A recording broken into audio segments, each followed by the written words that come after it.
Good evening, pretty shiny peoples. A few things before we get started. As always, I may or may not stream after this. If I do, it'll probably be later. Um, but I will, if I don't get to it this weekend, I will stream early sometime next week.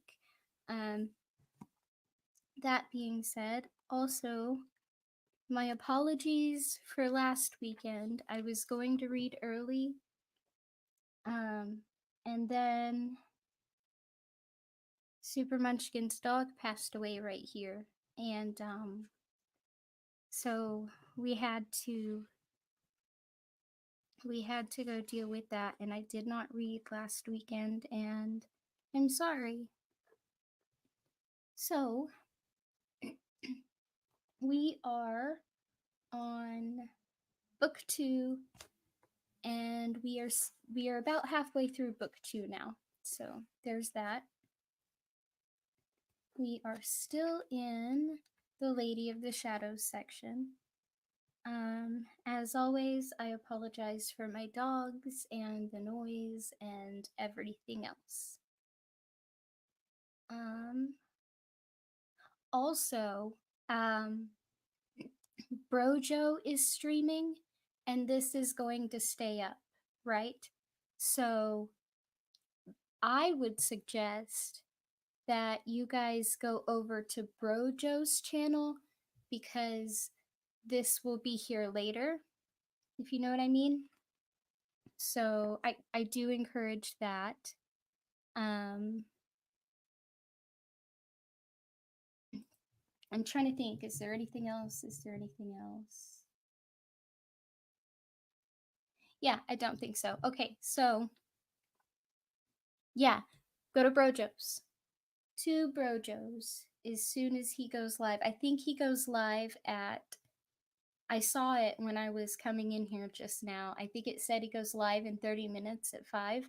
As I said, this will be here later. So definitely, definitely, definitely go to Brojo's.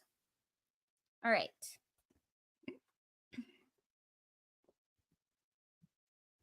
Hopefully, I won't have to deal with the N word for much longer. I don't know. I definitely will have to do that today. I'm going to get a drink of water before we start. One moment.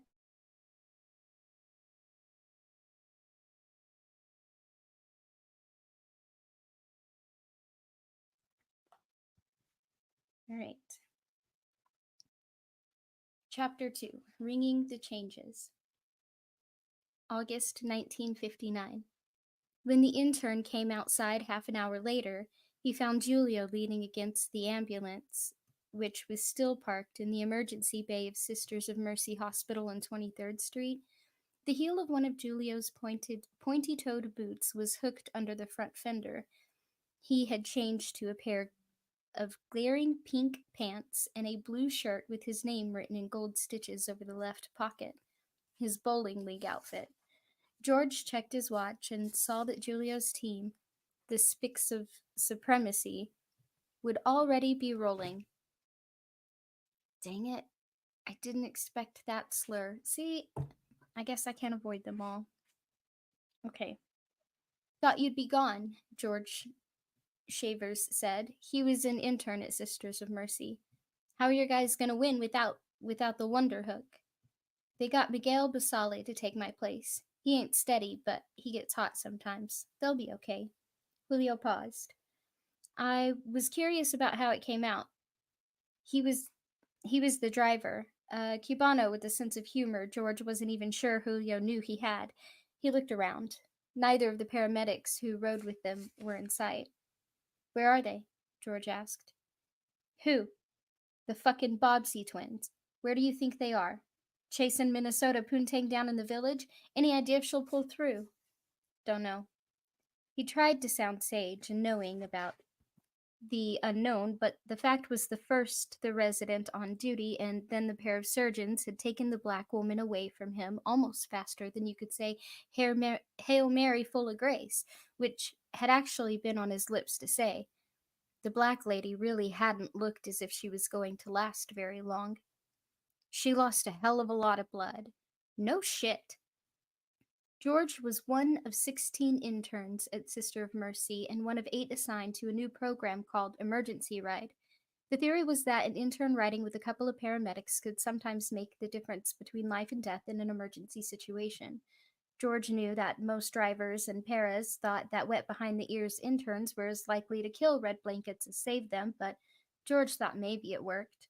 Sometimes.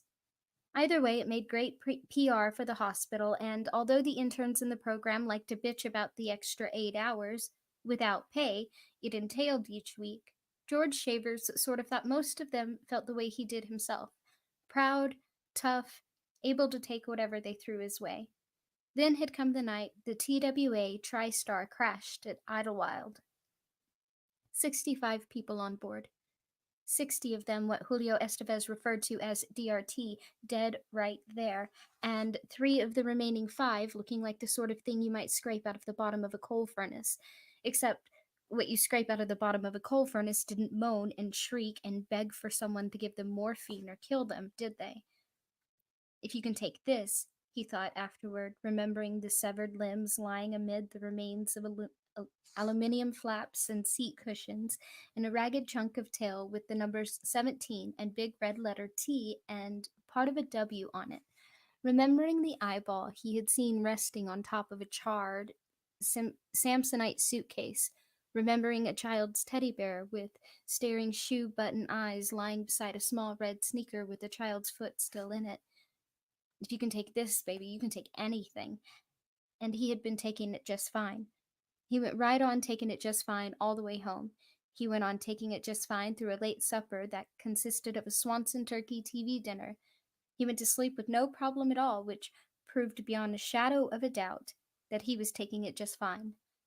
Then, in some dead, dark hour of the morning, he had awakened from a hellish nightmare in which the thing resting on top of the charred Samsonite suitcase had not been a teddy bear but his mother's head, and her eyes had opened, and they had been charred.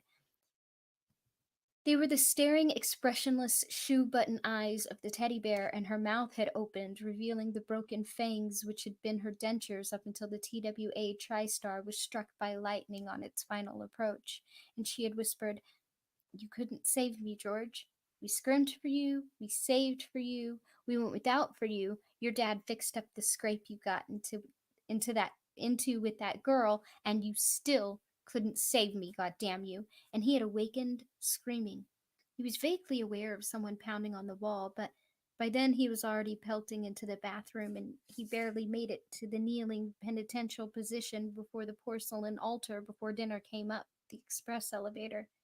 It came special delivery, hot and steaming and still smelling like processed turkey. He knelt there and looked into the bowl at the chunks of half-digested turkey and carrots, which had lost none of their original fluorescent brightness, and this word flashed across his mind in large red letters. Enough. Correct. It was enough. He was going to get out of the sawbones business.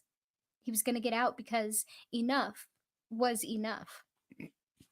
He was going to get out because Popeye's motto was, "That's all I can stand, and I can't stand no more," and Popeye was as right as rain. He had flushed the toilet and gone back to bed and fell asleep almost instantly and awoke to discover he still wanted to be a doctor, and that was a goddamn good thing to know for sure. Maybe worth the whole program, whether you called it Emergency Ride or Bucket of Blood or name that tune. He still wanted to be a doctor. He knew a lady who did needlework. He paid her $10 he couldn't afford to make him a small, old-fashioned looking sampler. It said, "If you can take this, you can take anything." Yes, correct. The messy business in the subway happened 4 weeks later.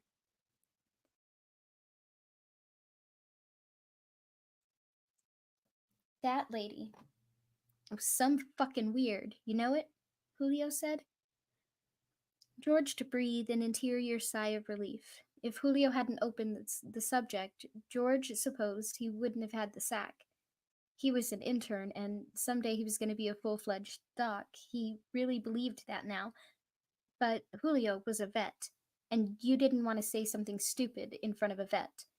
He would only laugh and say, "Hell, I seen that shit 1,000 times, kid. Get yourself a towel and wipe off whatever it is behind your ears because it's wet and dripping down the sides of your face. But apparently, Julio hadn't seen it 1,000 times, and that was good because George wanted to talk about it. She was weird, all right. It was like she was two people. He was amazed to see that now Julio was the one who looked relieved, and he was struck with sudden shame. Julio Estevez, who was going to do no more than pilot a limo with a couple of pulsing red lights on top for the rest of his life, had just shown more courage than he had been able to show. You got it, Doc. 100%. He pulled out a pack of Chesterfields and stuck one in the corner of his mouth. Those things are going to kill you, my man, George said. Julio nodded and offered the pack. They smoked in silence for a while. The pairs were maybe chasing tail, like Julio had said, or maybe they'd just had enough. George had been scared, all right, no joke about that. But he also knew he had been the one who saved the woman, not the Perez. And he knew Julio knew it too. Maybe that was really why Julio had waited. The old black woman had helped, and the white kid who had dialed the cops while everyone else, except the old black woman, had just stood around watching like it was some goddamn movie or TV show or something. Part of Peter Gunn episode, maybe. But in the end, it had all come down to George Shavers, one scared cat doing his duty the best way he could. The woman had been waiting for the train Duke Ellington held in such high regard, that fabled A train. Just been a pretty young black woman in jeans and in a khaki shirt waiting for the fabled A train so she could go uptown someplace. Someone had pushed her.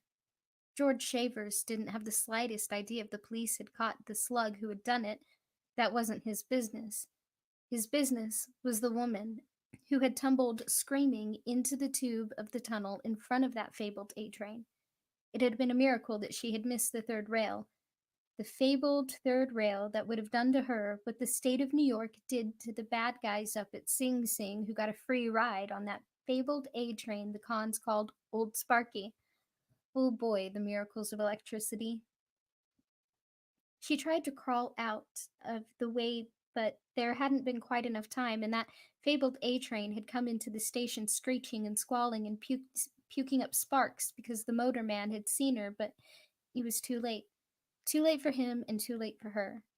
The steel wheels of that fabled A train had cut the living legs off her from just above the knees. Where'd it go? And while everyone else, except for the white kid who had dialed the cops, had only stood there, pulling their puds or pushing the pudenda, George supposed, the elderly black woman had jumped down, dislocating one hip in the process. She would later be given a Medal of Bravery by the mayor, and had used the do-rag on her head to cinch a tourniquet around one of the young woman's squirting thighs. The young white guy was screaming for an ambulance on one side of the station, and the old black chick was screaming for someone to give her help, to give her a tie off, for God's sake, anything, anything at all. And finally, some elderly white business type had reluctantly surrendered his belt, and the elderly black chick looked up at him and spoke the words which became the headline of the New York Daily News the next day. The words which made her an authentic American apple pie heroine. Thank you, bro. Then she had noosed the belt around the young woman's left leg, halfway between the young woman's crotch and where her left knee had been until the fabled A train had come along. George had heard someone say to someone else that the young black woman's last words before passing out had been, "Who is that moffa? I gonna hunt him down and kill his ass." There was no way to punch holes far enough for the elderly black woman to notch the belt, so she simply held on like grim old death until Julio, George, and the Perez arrived. George remembered the yellow line, how his mother had told him he must never, never, never go past the yellow line while he was waiting for a train, fabled or otherwise. The stench of oil and electricity when he hopped down onto the cinders, remembered how hot it had been. The heat seemed to be baking off him. Off the elderly black woman, off the young black woman, off the train, the tunnel, the unseen sky above, and the hell itself beneath. He remembered thinking incoherently. If they'd put a blood pressure cuff on me, now I'd go off the dial, and then he went cool and yelled for his bag, and when one of the parrots tried to jump down with it, he told the parrot to fuck off, and the parrot had looked startled, as if he was really seeing George Shavers for the first time, and he had fucked off. George tied off as many veins and arteries as he could tie off when her heart started to bebop. He had shot her full of digitalin. Whole Whole blood arrived. Cops brought in. Want to bring her up, Doc? One of them had asked, and George had told him not yet. And he got out the needle and stuck the juice to her like she was a junkie in dire need of a fix. Then he let them take her up. Then they had taken her back. On the way, she had awakened. Then the weirdness started. George gave her a shot of Demerol. When the Paras loaded her into the ambulance, she had begun to stir and cry out weakly. He gave her a boost, hefty enough for him to be confident she would remain quiet until they got to Sisters of Mercy. He was 90% sure she would still be with them when they got there, and that was one for the good guys. Her eyes began to flutter while they were still 6 blocks from the hospital, however. She uttered a thick moan. We can shoot her up again, Doc, one of the Paras said. George was hardly aware this was the first time a paramedic had deigned to call him anything other than George, or worse, Georgie. Are you nuts? I'd just as soon not confuse DOA and OD if that's all the same to you. The paramedic drew back. George looked back at the young woman and saw her eyes returning to his gaze, were awake and aware.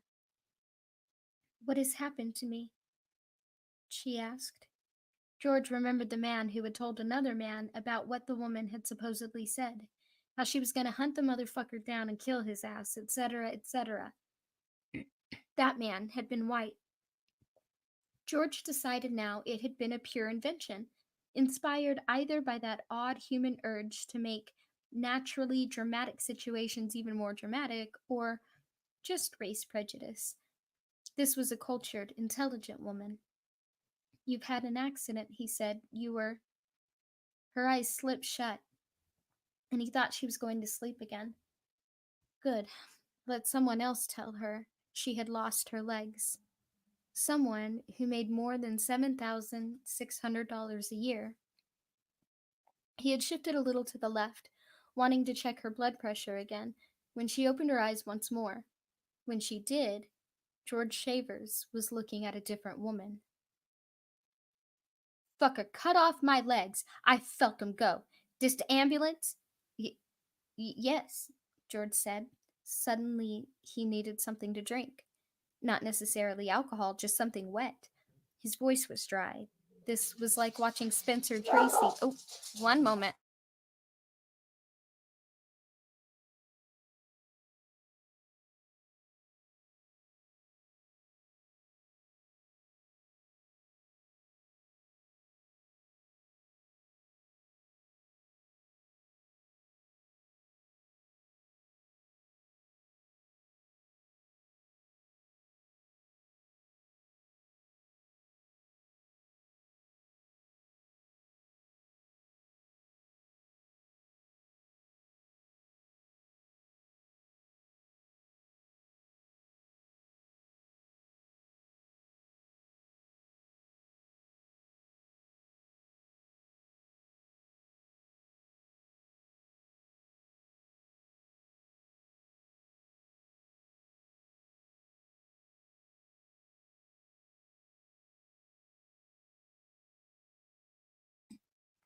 All right, sorry about that. My dog was being very loud.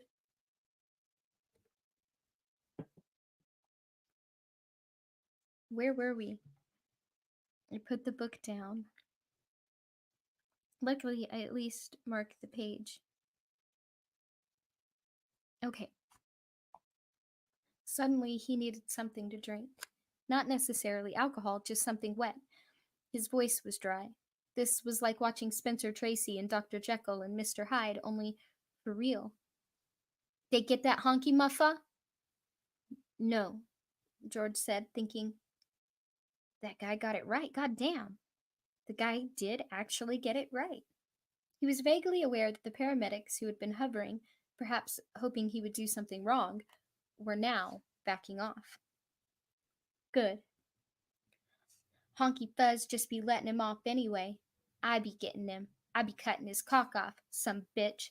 I tell you what I gonna do it, some bitch. I tell you one thing, you some bitch honky. I gonna tell.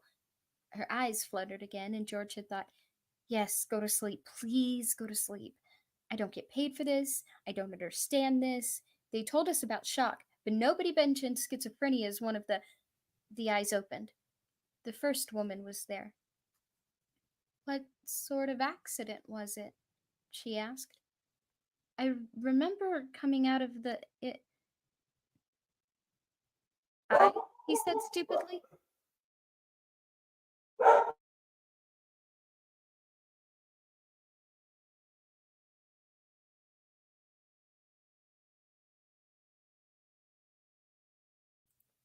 Sorry. There's a dog outside barking at somebody who's doing lawn work, and my dog thinks it needs to bark at that dog. I apologize. Where was I? I was coming out of the eye, he said stupidly. She smiled a little. It was a painful smile. The Hungry Eye. It's a coffee house. Oh, yeah, right. The other one, hurt or not, made him feel dirty and a little ill. This one made him feel like a knight in an Arthurian tale, a knight who has successfully rescued the Lady Fair from the jaws of the dragon. I remember walking down the stairs to the platform, and after that, someone pushed you. It sounded stupid, but what was wrong with that? It was stupid. Pushed me in front of the train? Yes. Have I lost my legs? George tried to swallow and couldn't. There seemed to be nothing in his throat to grease the machinery. Not all of them, he said inanely, and her eyes closed. Let it be a feint, he thought then. Please let it be a feint. They opened, blazing. One hand came up and slashed 5 slits through the air within an inch of his face. Any closer, and he would have been in the ER getting his cheeks stitched up instead of smoking chesties with Julio Estevez. You ain't nothing but a bunch of honky sons of bitches, she screamed. Her face was monstrous, her eyes full of hell's own light. It wasn't even the face of a human being. Gonna kill every motherfucking honky I see. Gonna geld 'em first. Gonna cut off their balls and spit 'em in their faces. Gonna. It was crazy. She talked like a cartoon.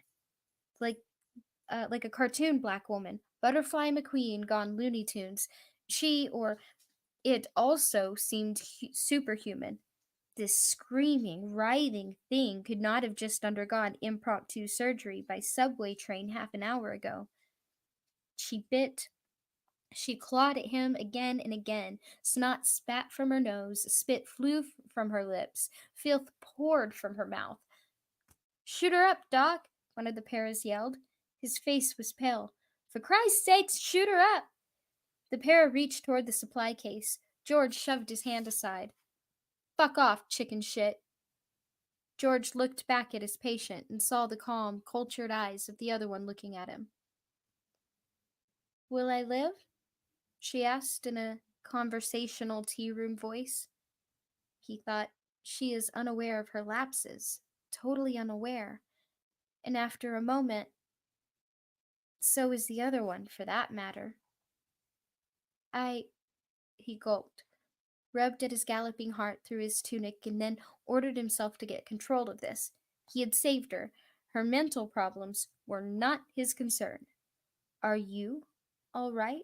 She asked him, and the genuine concern in her voice made him smile a little. Her asking him. Yes, ma'am. To which question are you responding? For a moment he didn't understand. Then he did. Both, he said, and took her hand. She squeezed it, and he looked into her shining, lucent eyes and thought, a man could fall in love. And that was when her hand had turned into a claw, and she was telling him he was a honky muffa, and she wasn't just gonna take his balls, she was gonna chew on those muffas. He pulled away, looking to see if his hand was bleeding, thinking incoherently that if it was, he would have to do something about it because she was poison. The woman was poison, and being bitten by her would be about the same thing as being bitten by a copperhead or a rattler. There was no blood. And when he looked again, it was the other woman, the first woman. Please, she said, I don't want to die. Please. And then went out for good. And that was good for all of them. So what you think? Julio asked. About who's going to be in the series? George squashed the butt under the heel of his loafer. White Sox. I got him in the pool. What you think about the lady? I think she might be schizophrenic, George said slowly. Yeah, I know that. I mean, what's going to happen to her? I don't know. She needs help, man. Who gonna give it? Well, I already gave her one, George said, but his face felt hot, as if he were blushing. Julio looked at him. If you already gave her all the help you can give her, you should have let her die, Doc. George looked at Julio for a moment, but found he couldn't stand what he saw in Julio's eyes. Not accusation, but sadness. So he walked away. He had places to go.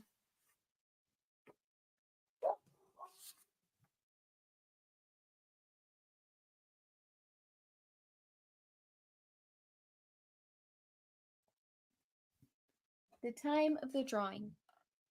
In the time since the accident, it was, for the most part, still Odetta Holmes who was in control.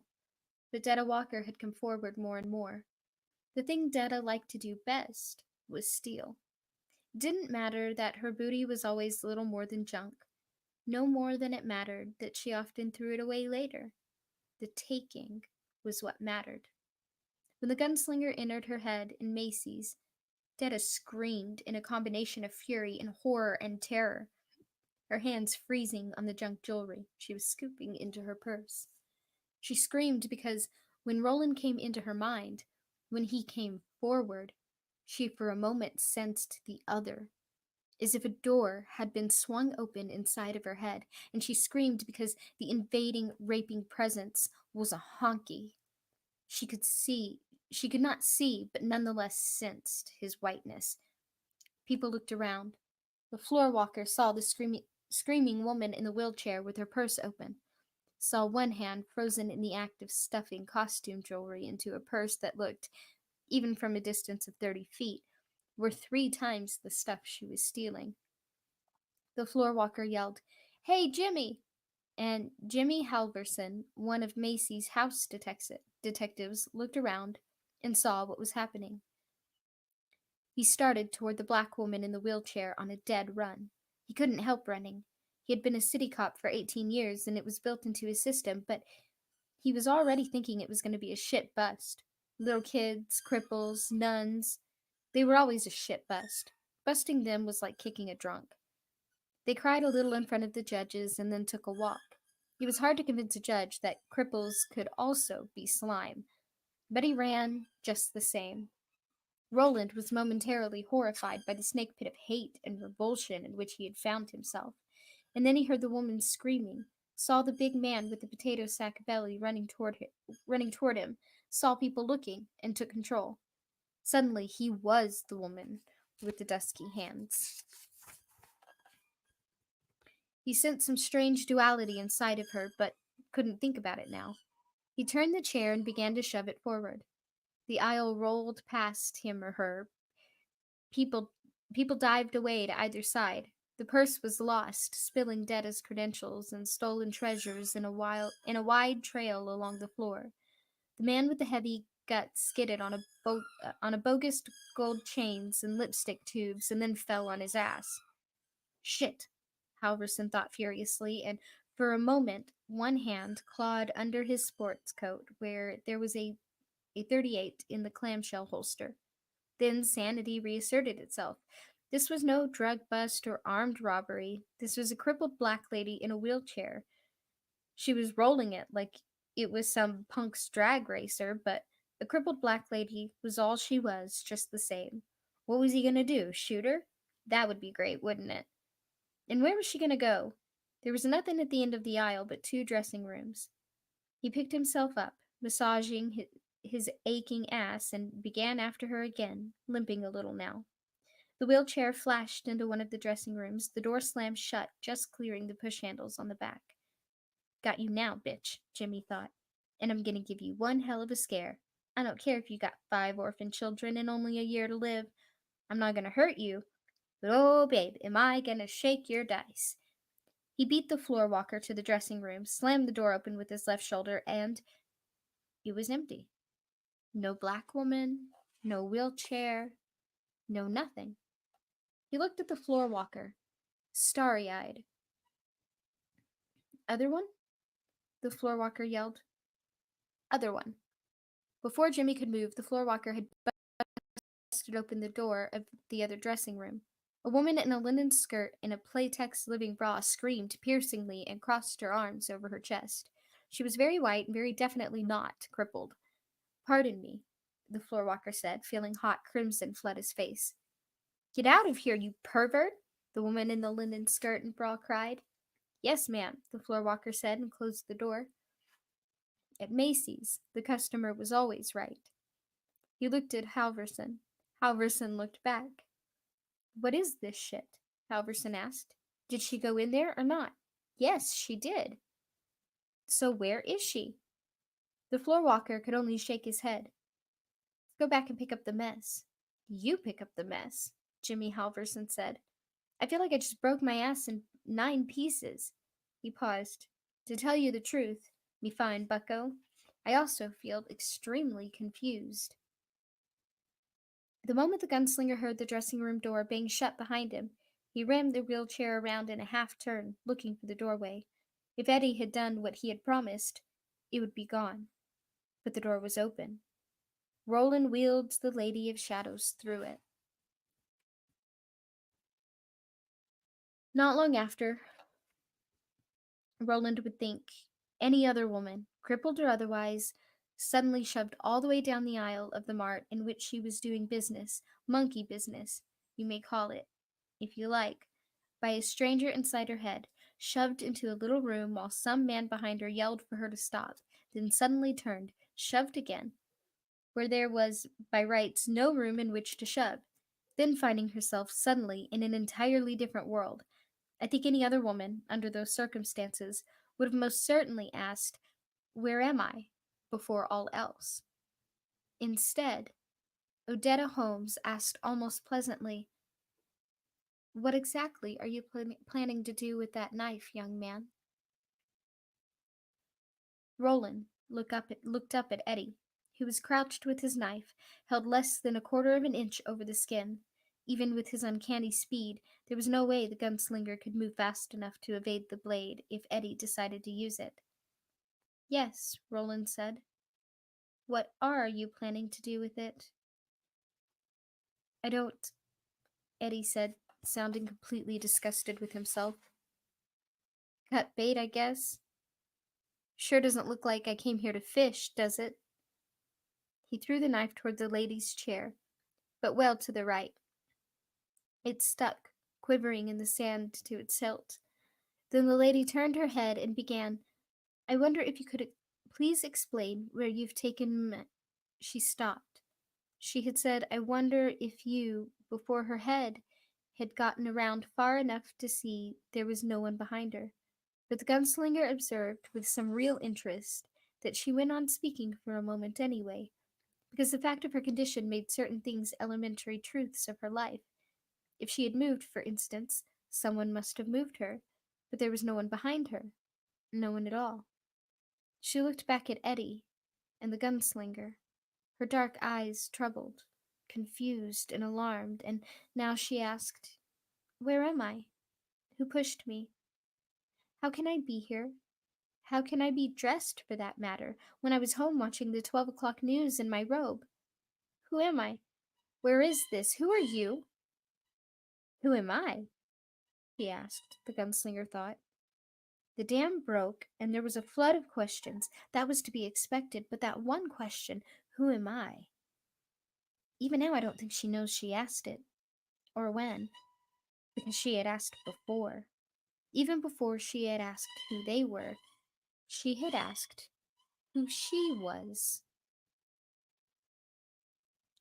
Eddie looked from the lovely young, old face of the black woman in the wheelchair to Roland's face. How come she doesn't know? I can't say. Shock, I suppose? Shock took her all the way back to her living room. Before she left for Macy's, you telling me the last thing she remembers is sitting in her bathrobe and listening to some blow-dried dude talk about how they found that gonzo down in the Florida Keys with Krista McAuliffe's left hand mounted on his den wall next to his prize marlin. Roland didn't answer. One moment again. I'm so sorry.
All right, hopefully they are done working in the yard soon because Onyx is not loving all the other dogs barking. And the puppy's thirsty, so sorry about that too. Okay.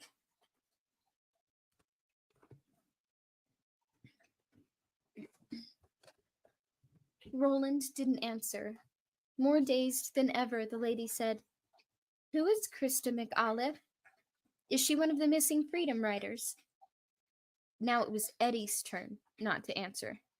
Freedom Riders? What the hell were they? The gunslinger glanced at him, and Eddie was able to read his eyes easily enough. Can't you see she's in shock? You know what you mean, Roland, old buddy. But it only washes up to a point.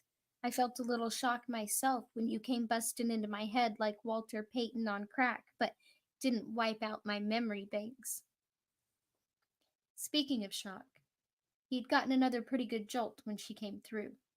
He had been kneeling over Roland's inert body, the knife just above the vulnerable skin of his throat, but the truth was, Eddie couldn't have used the knife anyway. Not then, anyway. He was staring into the doorway, hypnotized as an aisle of Macy's rushed forward. He was reminded again of The Shining, where you saw what the little boy was seeing as he rode his trike through the hallway of that haunted hotel. He remembered the little boy had seen this creepy pair of dead twins in one of those hallways. The end of this aisle was much more mundane. A white door. The words only two garments at a time, please, were printed on it in discreet lettering. Yeah, it was Macy's, all right. Macy's, for sure. One black hand flew out and slammed the door open while the male voice, a cop voice if Eddie had ever heard one, and he had heard many in his time, behind yelled for her to quit it. That was no way out. She was only making things a hell of a lot worse for herself. And Eddie caught a bare glimpse of the black woman in the wheelchair in the mirror to the left, and he remembered thinking, Jesus, he's got her all right. But she sure don't look happy about it. Then the view pivoted, and Eddie was looking at himself. The view rushed toward the viewer, and he wanted to put up the hand holding the knife to shield his eyes, because all at once the sensation of looking through two sets of eyes was too much, too crazy. It was going to drive him crazy if he didn't shut it out. But it all happened too fast for him to have the time.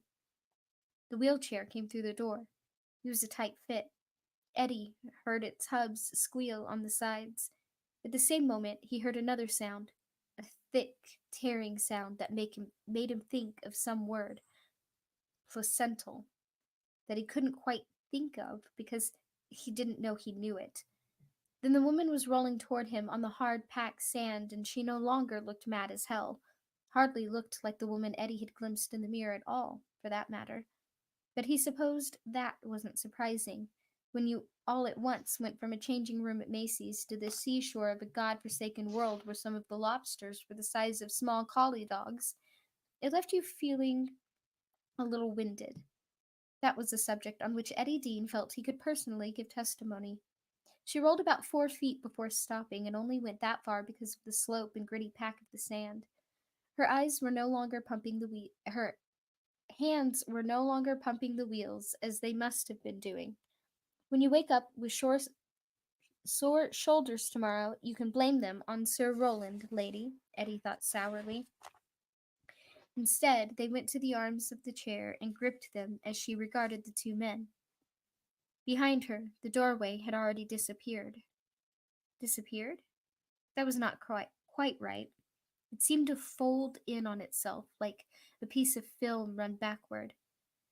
This began to happen just as the store Dick came slamming through the other, more mundane door, the one between the store and the dressing room. He was coming hard, expecting the shoplifter would have locked the door, and Eddie thought he was going to take one hell of a splat against the far wall, but Eddie was never going to see it happen, or not happen, before the shrinking space where the door between that world and this disappeared entirely. Eddie saw everything on the side freeze solid. The movie had become a still photograph.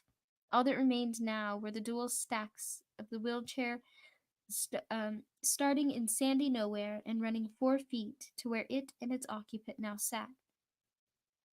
Won't somebody please explain where I am and how I got here? The woman in the wheelchair asked, almost pleaded. Well, I'll tell you one thing, Dorothy, Eddie said. You ain't in Kansas any more. The woman's eyes brimmed with tears. Eddie could see her trying to hold them in, but it was no good. She began to sob. Furious and disgusted with himself as well, Eddie turned on the gunslinger, who had staggered to his feet. Roland moved, but not toward the weeping lady. Instead, he went to pick up his knife. Tell her, Eddie shouted. You brought her, so go on and tell her, man. And after a moment, he added in a lower tone, and then tell me how come she doesn't remember herself. Roland did not respond, not all at once. He bent, pinched the hilt of the knife between the two remaining fingers of his right hand, transferred it carefully to his left, and slipped it into the scabbard at the side of his one gun belt. He was still trying to grapple with what he had sensed in the lady's mind. Unlike Eddie, she had fought him like a cat, from the moment he came forward until they rolled through the door. The fight had begun the moment she sensed him. There had been no lapse because there had been no surprise. He had experienced it, but didn't in the least understand it. No surprise at the invading stranger in her mind, only the instant rage, terror, and the commencement of battle to shake him free. She hadn't come close to winning the battle, could not, he suspected, but that hadn't kept her from trying like hell. He had felt a woman insane with fear and anger and hate. He had sensed only darkness in her. This was a mind entombed in a cave-in.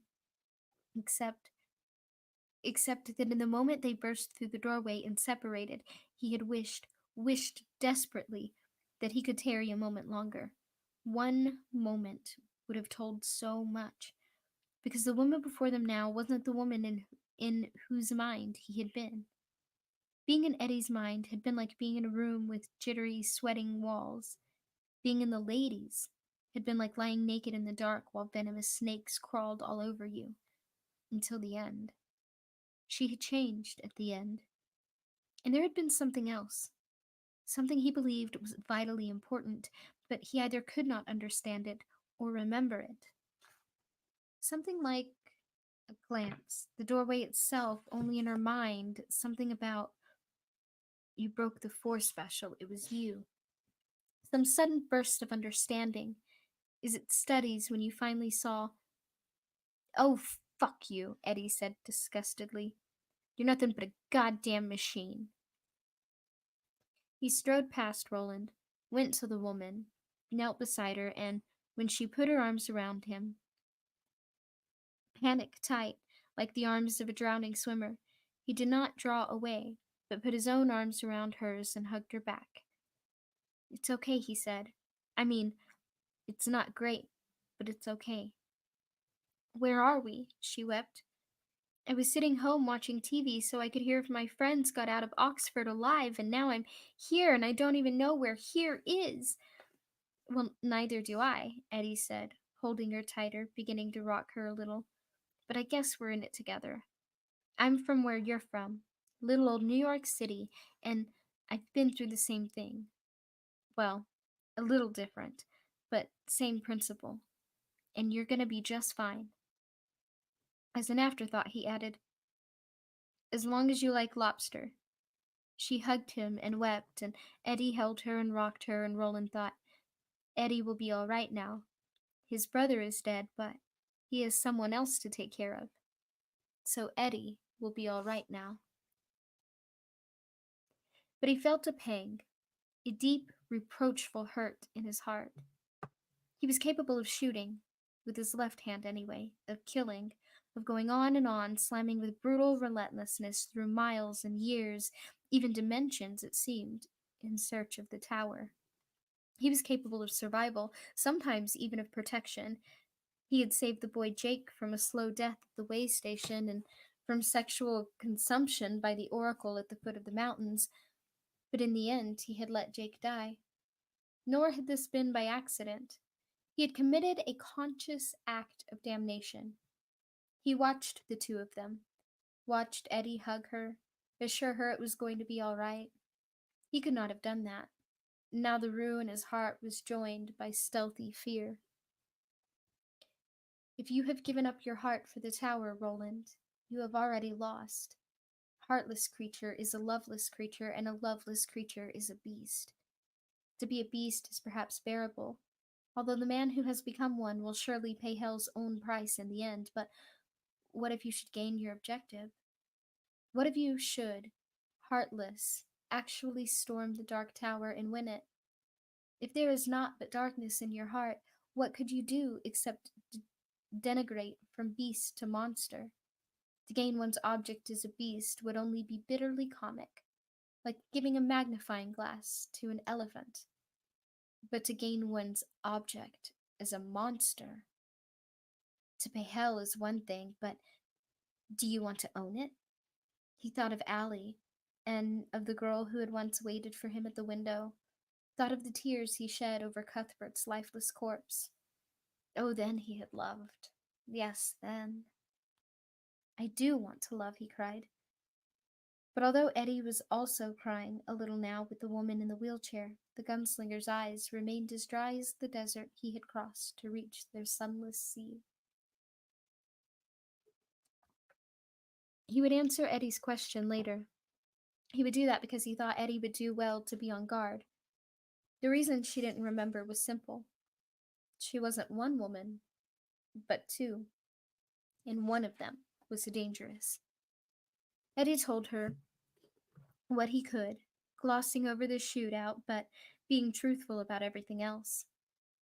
When he was done, she remained perfectly silent for some time, her hands clasped together on her lap. Little streamlets coursed down from the shallowing mountains, petering out some miles to the east. It was from these that Roland and Eddie had drawn their water as they hiked north. At first, Eddie had gotten it because Roland was too weak. Later, they, t- they had taken turns, always having to go a little further and search a little longer before finding a stream. They grew steadily more listless as the mountains slumped, but the water hadn't made them sick, so far. Roland had gone yesterday, and although that made today Eddie's turn, the gunslinger had gone again, shouldering the hide water skin and walking off without a word.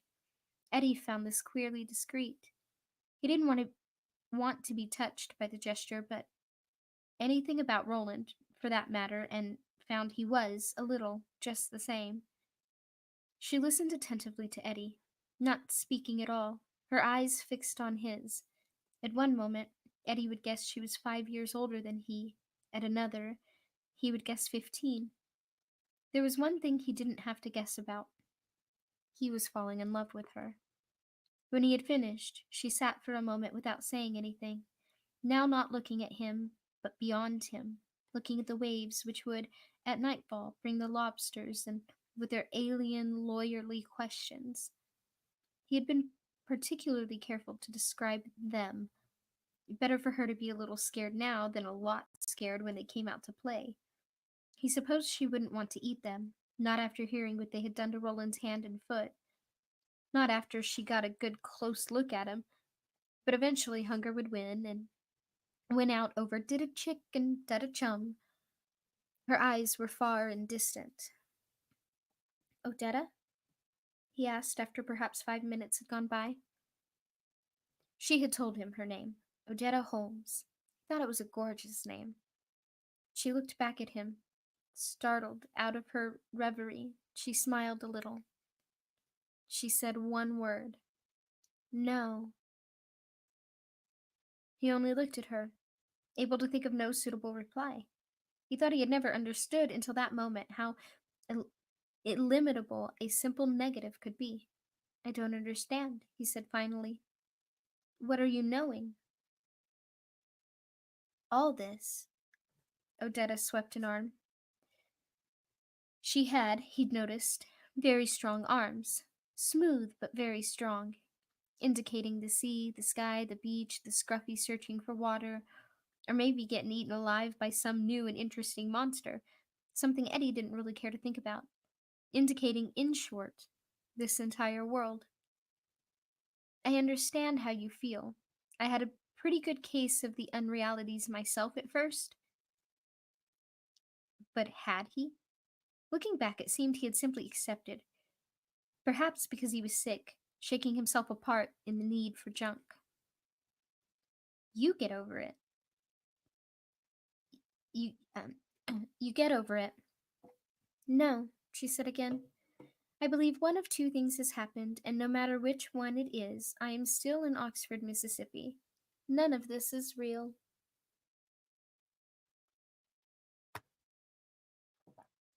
She went on. If her voice had been louder, or perhaps if he had not been falling in love, it would almost have been a lecture. As it was, it sounded more like lyric than lecture. Except he had to keep reminding himself, bullshit's what it really is, and you have to convince her of that, for her sake. I may have sustained a head injury, she said. They are notorious swingers of axe handles and billy clubs in Oxford Town. Oxford Town? That produced a faint chord of recognition far back in Eddie's mind. She said the words in kind of a rhythm that he for some reason associated with Henry. Henry and wet diapers. Why? What? Didn't that matter now? You're trying to tell me you think this is all some sort of dream you're having while you're unconscious? Or in a coma, she said.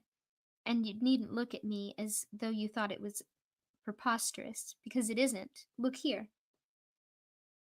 She parted her hair carefully on the left, and Eddie could see she wore it to one side not just because she liked the style. The old wound beneath the fall of her hair was scarred and ugly, not brown but a grayish white. I guess you've had a lot of hard luck in your time, he said. She shrugged impatiently. A lot of hard luck and a lot of soft living, she said. Maybe it all balances out. I only showed you because I was in a coma for 3 weeks when I was 5. I dreamed a lot then. I can't remember what the dreams were, but I remember my mama said they knew I wasn't going to die just as long as I kept talking, and it seemed like I kept talking all the time. Although she said they couldn't make out one word, couldn't make out one word in a dozen. I do remember that the dreams were very vivid. She paused, looking around. As vivid as this place seems to be. And you, Eddie. When she said his names, his arms prickled. Oh, he had it all right. Had it bad. And him, she shivered. He seems the most vivid of all. We ought to. I mean, we are real, no matter what you think. She gave him a kind smile. It was utterly without belief. How did that happen? He asked. That thing on your head. It doesn't matter. I'm just making the point that what has happened once might very well happen again. No, but I'm curious. I was struck by a brick. It was our first trip north. We came to the town of Elizabeth, New Jersey. We came in the Jim Crow car. What's that? She looked at him unbelievingly, almost scornfully. Where have you been living, Eddie? In a bomb shelter? I'm from a different time, he said. Could I ask how old you are, Odetta? Old enough to vote and not old enough for Social Security. Well, I guess that puts me in my place. But gently, I hope, she said, and smiled that radiant smile which made his arms prickle. I'm 23, he said, but I was born in 1964. The year you were living in when Roland took you. That's rubbish. No, I was living in 1987 when he took me. Well, she said after a moment, that certainly adds a great deal to your argument for this as reality, Eddie. The Jim Crow car. Was it where the black people had to stay? The Negroes, she said. Calling a Negro black is a trifle rude, don't you think? You'll all be calling yourselves that by 1980 or so, Eddie said. When I was a kid, calling a black kid a Negro was apt to get you in a fight. It was almost like calling him the N-word. She looked at him, uncertainly for a moment, then shook her head again. Tell me about the brick, then. My mother's younger sister was going to be married, Odetta said. Her name was Sophia, but my mother always called her sister Blue because it was the color she always fancied. Or at least she fancied to fancy it, was how my mother put it. So I always called her Aunt Blue even before I met her. It was the most lovely wedding. There was a reception afterward. I remember all the presents. She laughed. Presents always look so wonderful to a child, don't they, Eddie? He smiled. Yeah, you got that right. You never forget presents. Not what you got, not what somebody else got either. My father had begun to make money by then. But all I knew is that we were getting ahead. That's what my mother always called it. And once, when I told her a little girl I played with had asked if my daddy was rich, my mother told me that what I was supposed to say if any of my other chums ever asked me that question, that we were getting ahead. So they were able to give Aunt Blue a lovely china set, and I remember her voice faltered. One hand rose to her temple and rubbed absently, as if a headache were beginning there. Remember what, Odetta? I remember my mother gave her a 4 special. What? I'm sorry, I've got a headache. I've got my tongue tangled. I don't know why I'm bothering to tell you all this anyway. Do you mind? No, I don't mind. I meant to say my mother gave her a special plate. It was white, with delicate blue trace work woven all around the rim. Odetta smiled a little. Eddie didn't think it was an entirely comfortable smile. Something about this memory disturbed her, and the way Immediacy seemed to have taken precedence over the extremely strange situation she had found herself in, a situation which should be claiming all or most of her attention, disturbed him. I can see the plate as clearly as I can see you now, Eddie. My mother gave it to Aunt Blue, and she cried and cried over it. I think she'd seen a plate like that once when she and my mother were children, only of course their parents could never have afforded such a thing. There was none of them who got anything for special as kids. After the reception, Aunt Blue and her husband left for the Great Smokies on their honeymoon. They went on the train. She looked at Eddie. In the Jim Crow car, he said. That's right, in the Crow car. In those days, that's what Negroes rode in and where they ate. That's what we're trying to change in Oxford Town. She looked at him, almost surely expecting him to insist she was here, but he was caught in the webwork of his own memory again. Wet diapers and those words, Oxford Town. Only suddenly other words came. Just a single line, but he couldn't remember Henry. But he could remember Henry singing it over and over until his mother asked if he couldn't please stop so she could hear Walter Cronkite. Somebody better investigate soon. Those were the words, sung over and over by Henry in a nasal monotone. He tried for more but couldn't get it, and was that really any surprise? He couldn't have been no more than 3 at the time. Somebody better investigate soon. The words gave him a chill. Eddie, are you all right? Yes, why? You shivered. He smiled. Donald Duck must have walked over my grave. She laughed. Anyway, at least I didn't spoil the wedding. It happened when we were walking back to the railway station. We stayed the night with a friend of Aunt Blue's, and in the morning my father called a taxi. The taxi came almost right away, but when the driver saw we were colored, he drove off like his head was on fire and his ass was catching. Aunt Blue's friend had already gone ahead to the depot with our luggage. There was a lot of it, because we were going to spend a week in New York. I remember my father saying he couldn't wait to see my face light up when the clock in Central Park struck the hour and all the animals danced. My father said we might as well walk to the station. My mother agreed just as fast as lickety split, saying that was a fine idea.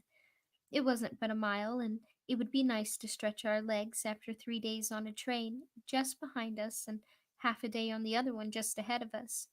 My father said yes, and it was gorgeous weather besides, but I think I knew even at 5 that he was mad and she was embarrassed, and both of them were afraid to call another taxicab because the same thing might happen again.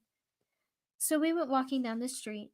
I was on the inside because my mother was afraid of me getting too close to the traffic. I remember wondering if my daddy meant my face would actually start to glow or something when I saw the clock in Central Park, and if that might not hurt, and that was when the brick came down on my head. Everything went dark for a while. Then the dreams started. Vivid dreams. She smiled. Like this dream, Eddie. Did the brick fall or did someone bomb you? They never found anyone. The police, my mother told me this long after, when I was 16 or so, found the place where they had thought the brick had been, but there were other bricks missing and more were loose. It was just outside the window of a fourth floor room in an apartment building that had been condemned. But of course, there were lots of people staying there just the same, especially at night. Sure, Eddie said.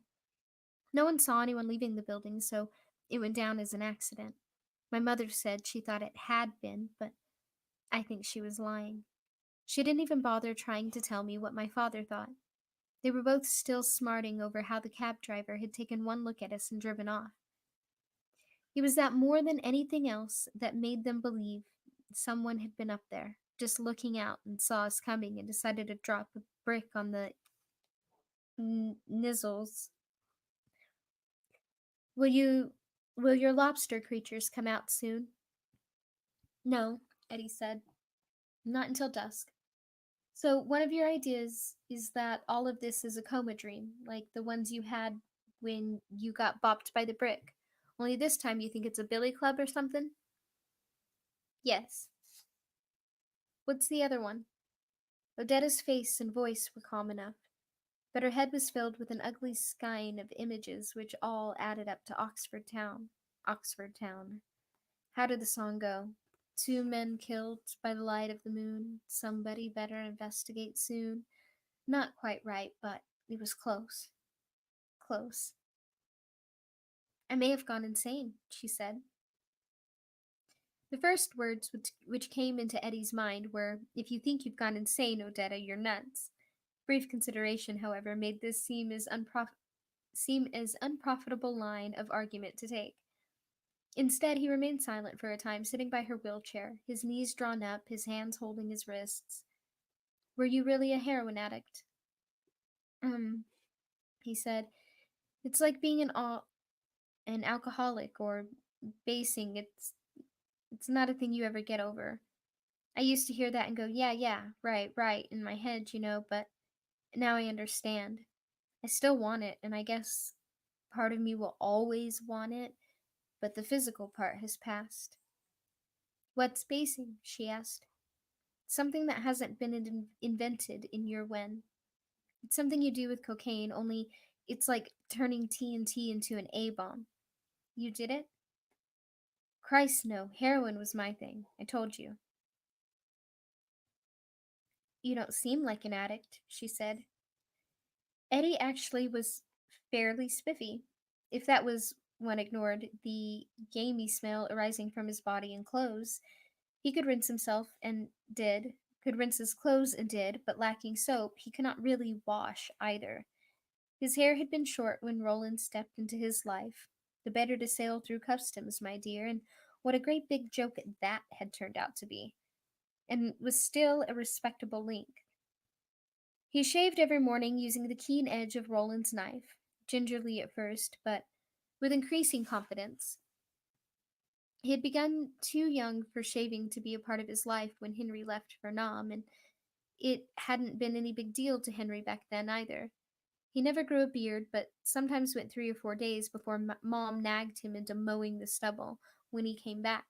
However, Henry was a maniac on the subject, as he was on a few others. Foot powder after showering, teeth to be brushed 3 or 4 times a day, and followed by a chaser of mouthwash, clothes always hung up, and he turned Eddie into a fanatic as well. The stubble was mowed every morning and every evening. Now this habit was deep in his grain, like the others Henry had taught him, including, of course, the one you took care of with a needle. "Too clean cut?" he asked her, grinning. "Too white," she said shortly, and then was quiet for a moment, looking sternly out to the sea. Eddie was quiet too. There was a comeback to something like that.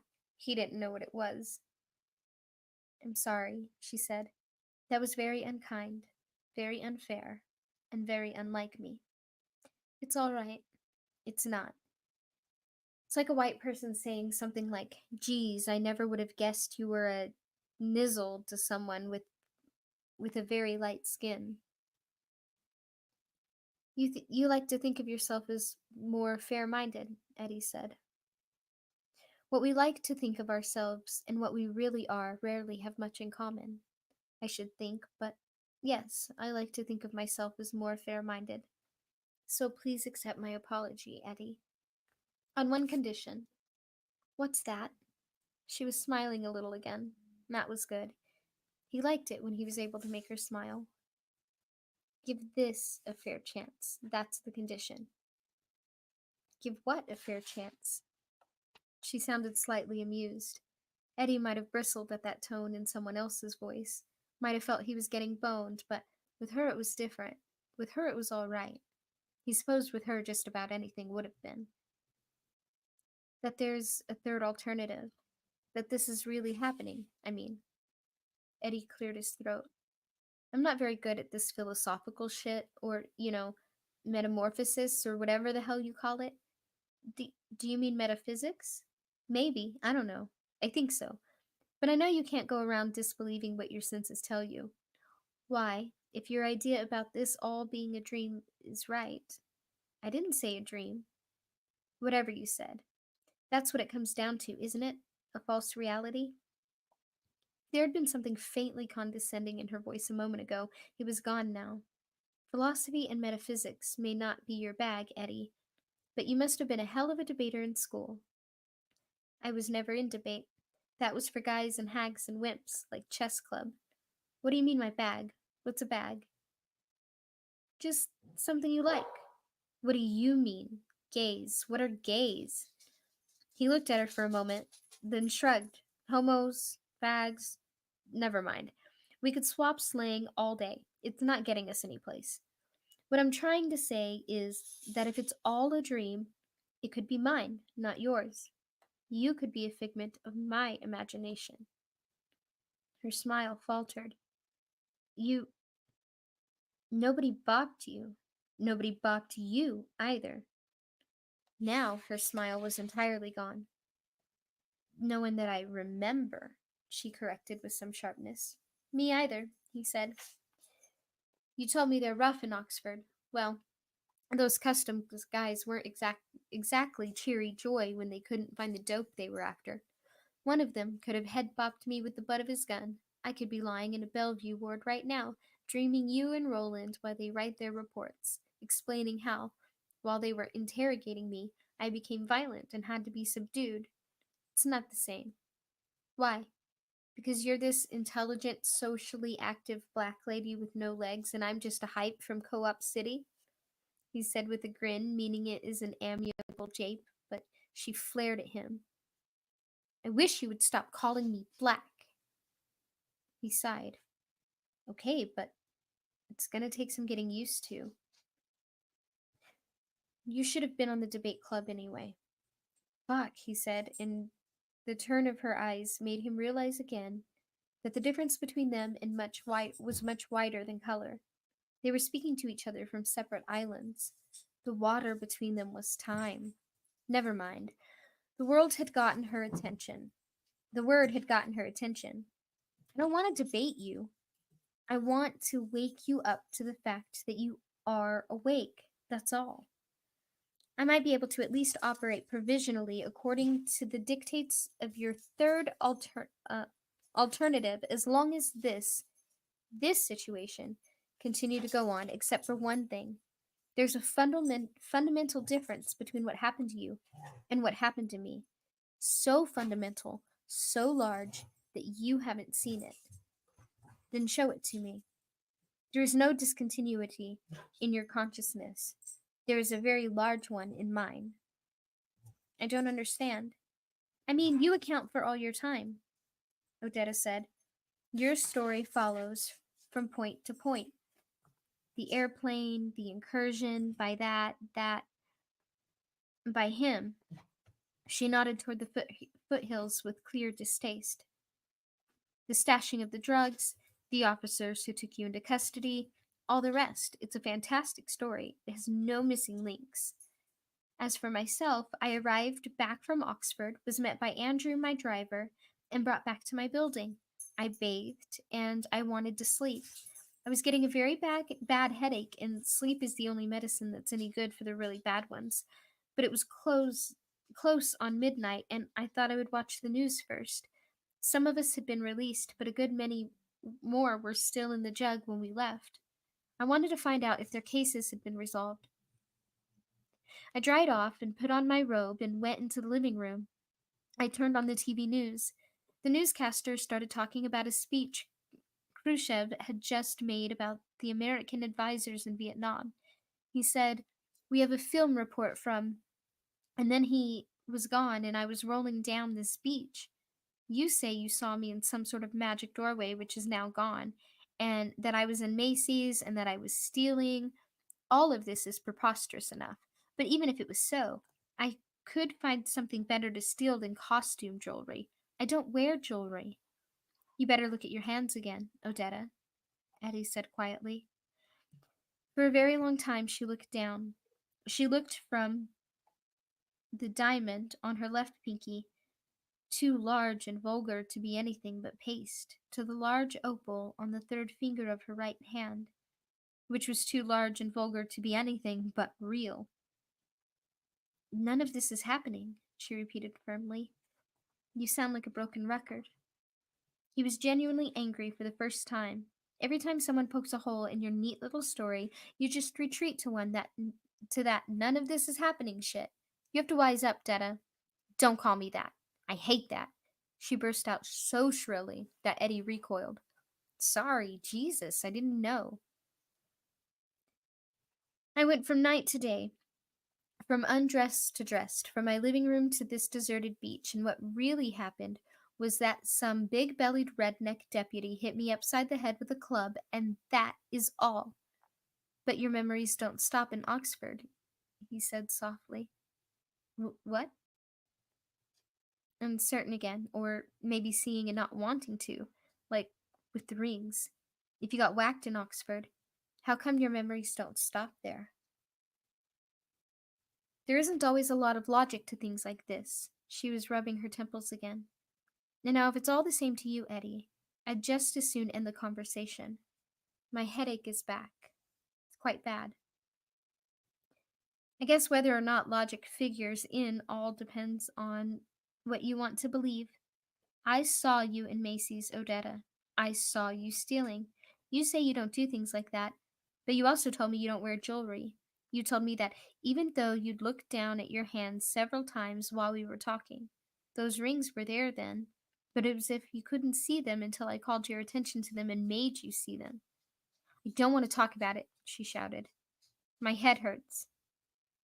All right, but you know where you lost track of time, and it wasn't in Oxford. Leave me alone, she said dully. Eddie saw the gunslinger toiling his way back with two full water skins, one tied around his waist and the other slung over his shoulders. He looked very tired. I wish I could help you, Eddie said. But to do that, I guess I'd have to be real. He stood by her for a moment, but her head was bowed, the tips of her fingertips steadily massaging her temples. Eddie went to meet Roland. Sit down. Eddie took the bags. You look all in. I am. I'm getting sick again. Eddie looked at the gunslinger's flushed cheeks and brow, his cracked lips, and nodded. I hoped it wouldn't happen, but I'm not surprised, man. You didn't bat for the cycle. Balazar didn't have enough Keflex. I don't understand you. If you don't take a penicillin drug long enough, you don't kill the infection. You just drive it underground. A few days go by and it comes back. We'll need more, but at least there's a door to go. In the meantime, you'll just have to take it easy. But Eddie was thinking unhappily of Odetta's missing legs and the longer and longer treks it took to find water. He wondered if Roland could have picked a worse time to have a relapse. He supposed it was possible. He just didn't see how. I have to tell you something about Odetta. That's her name? Uh-huh. It's very lovely, the gunslinger said. Yeah, I thought so too. What isn't so lovely is the way she feels about this place. She doesn't think she's here. I know, and she doesn't like me much, does she? No, Eddie thought.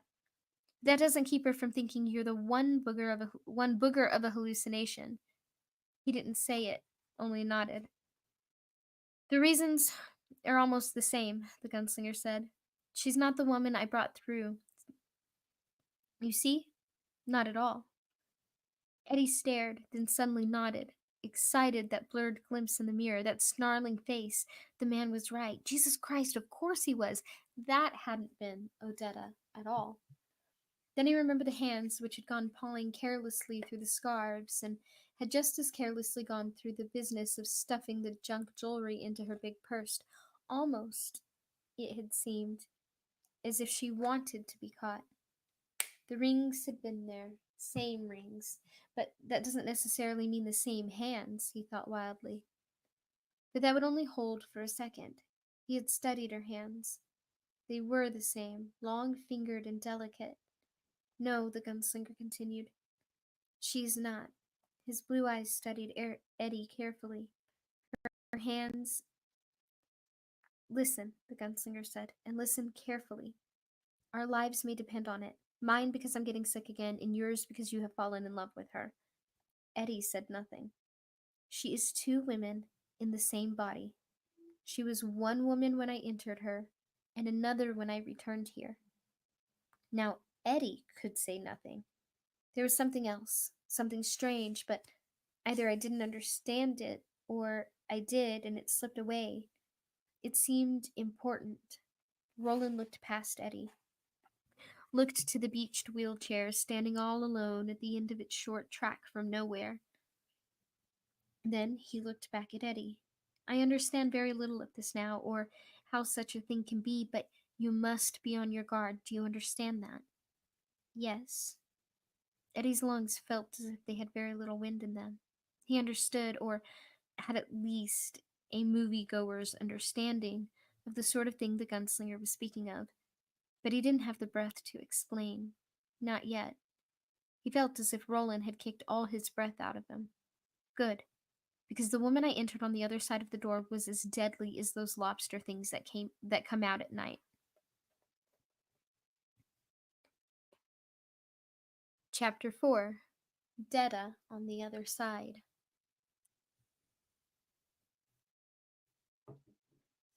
You must be on your guard, the gunslinger said, and Eddie had agreed, but the gunslinger knew Eddie didn't know what he was talking about.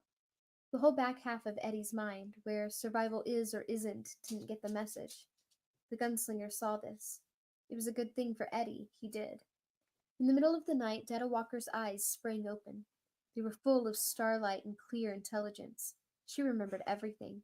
How she had fought them, how they had tied her into her chair, how they taunted her, calling her Nizzle Bizzle, Nizzle Bizzle. She remembered monsters coming out of the waves, and she remembered how one of the men, the older, had killed one of them. The younger had built a fire and cooked it, and they had offered her smoking monster meat on a stick, grinning. She remembered spitting at his face, remembered his grin turning into an angry, honky scowl. He had hit her upside the face and told her, "Well, that's all right. You'll come around, Nizzle Bizzle. Wait and see if you don't." Then he and the really bad man had laughed, and the really bad man had brought out a haunch of beef, which he spitted and slowly cooked over the fire on the beach of this alien place to which they had brought her. The smell of the slowly roasting beef had been seductive, but she had made no sign. Even when the younger one had waved a chunk of it near her face, chanting, "Bite for it, Nizzle Bizzle, go on and bite for it," she had sat like a stone, holding herself in. Then she had slept, and now she was awake, and the ropes they had tied her with were gone. She was no longer in a chair, but lying on a blanket, and under one, far above the high tide line where the lobster things still wondered and questioned and snatched the odd, unfortunate gull out of the air. She looked to her left and saw nothing. She looked to her right and saw two sleeping men wrapped in two piles of blankets. The younger one was closer, and the really bad man had taken off his gun belts and laid them by him. The guns were still in them. "You made a bad mistake, Muffa," Detta thought, and rolled to her right. The gritty crunch and squeak of her body on the sand was inaudible under the wind and the waves and the questioning creatures. She crawled slowly along the sand, like one of the lobstrosities herself, her eyes glittering. She reached the gun belts and pulled one of the guns. It was very heavy, the grip smooth and somehow independently deadly in her hand. The heaviness didn't bother her. She had strong arms, did Detta Walker. She crawled a little further. The younger man was no more than a snoring rock, but the really bad man stirred a little in his sleep, and she froze with a snarl tattooed on her face until he quieted again. "He be one sneaky some bitch. You check, Detta. You check, be show."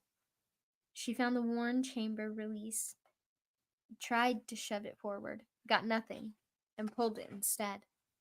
Chamber swung open. Loaded. Fucker be loaded. You gonna do this young cockada walk first, and that really bad man be walking up, and you gonna give him one big grin, smile, honey child, so I can see where you is, and then you gonna clean his clock something righteous. She swung the chamber back, started to pull the hammer, and then waited. When the wind kicked up a gust, she pulled the hammer to full cock. Detta pointed Roland's gun at Eddie's temple. The gunslinger watched all this from one half-open eye. The fever was back, but not bad yet. Not so bad he must mistrust himself. So he waited, that one half-open eye, the finger on the trigger of his body, the body which had always been his revolver when there was no revolver at hand. She pulled the trigger. Click. Hoarse click. When he and Eddie had come back with the water skins from their palaver, Odetta Holmes had been deeply asleep in her wheelchair, slumped to one side. They had made her the best bed they could do, and the sand carried her gently. They could on the sand and carried her gently from her wheelchair to the spread blankets. Eddie had been sure he would awake, but Roland knew better. He had killed. Eddie had built a fire, and they had eaten, saving a portion aside for Odetta in the morning. Then they had talked, and Eddie had said something which burst upon Roland like a sudden flare of lightning. It was too bright and too brief to be totally understanding, but he saw much, the way one may discern the lay of the land in a single lucky stroke of lightning. He could have told Eddie then, but he did not. He understood that he must be Eddie's Court, and when one of Court's pupils was left hurt and bleeding by some unexpected blow, Court's response had always been the same. A child doesn't understand a hammer until he's mashed his fingers at a nail. Get up and stop whining, maggot. You have forgotten the face of your father. So Eddie had fallen asleep, even though Roland had told him he must be on his guard, and when Roland was sure they both slept, he had waited longer for the lady who could, he thought, be sly. He had reloaded his guns with spent casings, unstrapped them, and caused a pang, and put them by Eddie. Then he waited. 1 hour, 2, 3. Halfway through the 4th hour, as he tried, and his feverish body tried to drowse, he sensed rather than saw the lady come awake, and came fully awake himself. He watched her roll over. He watched her turn her hands into claws and pull herself along the sand to where his gun belts lay. He watched her take one of them out, come closer to Eddie, and then pause, her head cocking, her nostrils swelling and contracting, doing more than smelling the air, tasting it. Yes, this was what the woman had brought across. When she glanced toward the gunslinger, he did more than feign sleep, because she would have sent sham. He went to sleep. When he sensed her gaze shift away, he awoke and opened that single eye again. He saw her begin to raise the gun. She did this with less effort than Eddie had shown the first time Roland saw him do the same thing, and point it at Eddie's head. Then she paused, her face filled with an inexpressible cunning. In that moment she reminded him of Martin. She fiddled with the cylinder, getting it wrong at first, then swinging it open. She looked at the heads of the shells. Roland tensed, waiting first to see if she would know the firing pins had already been struck, waiting next to see if she would turn the gun, look into the other end of the cylinder, and see there was only emptiness there instead of lead. He had thought of loading the guns with cartridges which had already misfired, but only briefly. Court had taught them that every gun is ultimately ruled by Old Man Splitfoot, and a cartridge which misfires once may not do so a second time. If she did that, he would spring at once. But she swung the cylinder back in, began to cock the hammer, and then paused again. Paused for the wind to mask the single low click. He thought, here's another. God, she's evil, this one, and she's legless, but she's a gunslinger as surely as Eddie is one. He waited with her.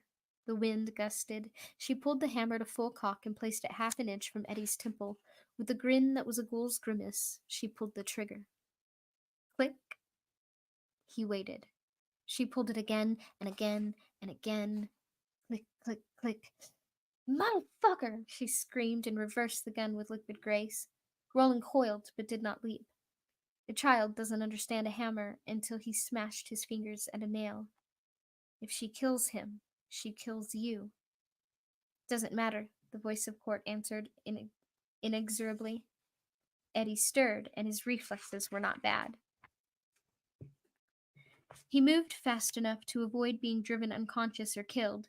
Instead of coming down on the vulnerable temple, the heavy gun butt cracked the side of his jaw. What? Jesus! Ma fa! Hunky ma fa! Detta screamed, and Roland saw her raise the gun a second time, and even though she was legless and Eddie was rolling away, it was as much as he dared. If Eddie hadn't learned the lesson now, he never would. The next time the gunslinger told Eddie to be on his guard, Eddie would be, and besides, the bitch was quick. It would not be wise to depend further than this on either Eddie's quickness or the lady's infirmity. He uncoiled, flying over Eddie and knocking her backward, ending up on top of her.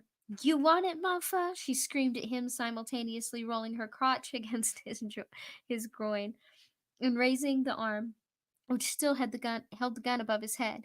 You want it? I gonna give you what you want, sure. Eddie, he shouted again, not just yelling now, but commanding. For a moment, Eddie went on squatting there, eyes wide, blood dripping from his jaw. It had already begun to swell, staring, eyes wide. Move, can't you move? He thought. Or is it that you don't want to? His strength was fading now, and the next time she brought that heavy gun butt down, she was going to break his arm with it. That was, if he got his arm up in time. If he didn't, she was going to break his head with it. Then Eddie moved. He caught the gun on the downswing, and she shrieked, turning toward him, biting at him like a vampire, cursing him in gutter patois so darkly southern that even Eddie couldn't understand it. To Roland, it sounded as if the woman had suddenly begun to speak in a foreign language, but Eddie was able to yank the gun out of her hand, and with the impending bludgeon gone, Roland was able to pin her. She did not quit even then, but continued to buck and heave and curse, sweat standing out all over her dark face. Eddie stared, mouth opening and closing like the mouth of a fish. He touched tentatively at his jaw, winced, pulled his fingers back, examined them, and the blood on them. She was screaming that she would kill them both. They could try and rape her, but she would kill them with her cunt. They would see. That was one bad son of a bitching cave with teeth around the entrance, and if they wanted to try and explore it, they would find out. What in the hell? Eddie said stupidly. One of my gun belts, the gunslinger panted harshly at him. Get it. I'm gonna roll her over on top of me, and you're gonna grab her arms and tie her hands behind her back. You ain't never, Detta shrieked, and sunfished her legless body with such sudden force that she almost bucked Roland off. He felt her trying to bring the remainder of her right thigh up again and again, wanting to drive it into his balls. I, she, move, God curse your father's face, Roland roared, and at last Eddie moved. They almost lost control of her twice during the tying and binding, but Eddie was at least able to slip knot one of Roland's gun belts around her wrists when Roland, using all his force, finally brought them together behind her, all the time drawing back from her lunging bites like a mongoose from a snake. The bites he avoided, but before Eddie had finished, the gunslinger was drenched with spittle. And then Eddie dragged her off, holding the short leash of the makeshift slip knot to do it. He did not want to hurt this thrashing, screaming, cursing thing. It was uglier than the lobstrosities by far because of the greater intelligence which informed it, but he knew it could also be beautiful. He did not want to harm the other person, the vessel held somewhere inside it, like a live dove deep inside one of the secret compartments in a magician's magic box. Odetta Holmes was somewhere inside that screaming, screeching thing. Although his last mount, a mule, had died too long ago to remember, the gunslinger still had a piece of its tether rope, which in turn had once been a fine gunslinger's lariat. They used this to bind her in her wheelchair, as she had imagined, or falsely remembered, and in the end they both came to the same thing, didn't they? They had done already, and then they drew away from her. If not for the crawling lobster things, Eddie would have gone down to the water and washed his hands. I feel like I'm going to vomit, he said in a voice that jagged up and down the scale like the voice of an adolescent boy. Why don't you go on and eat each other's cocks? The struggling thing in the wheelchair screeched. Why don't you just go on and do that if you're afraid of a black woman's cunny? You just go on, sure. Suck on yo each one's candles. Do it while you got a chance, 'cause Detta Walker gonna get out of this chair and cut dem skinny old white candles off and feed 'em to those walking buzzsaws down there. She's the woman I was in. Do you believe me now? I believed you before, Eddie said. I told you that. You believed, you believed. You believed on the top of your mind. Do you believe it all the way down now, all the way down to the bottom? Eddie looked at the shrieking, convulsing thing in the chair and then looked away, white except for the slash on his jaw, which was still dripping a little. That side of his face was beginning to look like a little like a balloon. Yes, he said. God, yes. This woman is a monster. Eddie began to cry. The gunslinger wanted to comfort him, could not commit such a sacrilege. He remembered Jake too well, and walked off into the dark with his new fever burning and aching inside of him. Much earlier on that night, while Odetta still slept, Eddie said he thought he might understand what was wrong with her. Might. The gunslinger asked what he meant. She could be schizophrenic. Roland only shook his head. Eddie explained what he understood of the schizophrenia, gleaning from such films as The Three Faces of Eves and various TV programs, mostly the soap operas he and Eddie had often watched while stoned. Roland had nodded. Yes. The disease Eddie described sounded about right. A woman with two faces, one light and one dark, a face like the one the man in the black had shown him on the fifth tarot card. And they don't know, these schizophrenics, that they have another.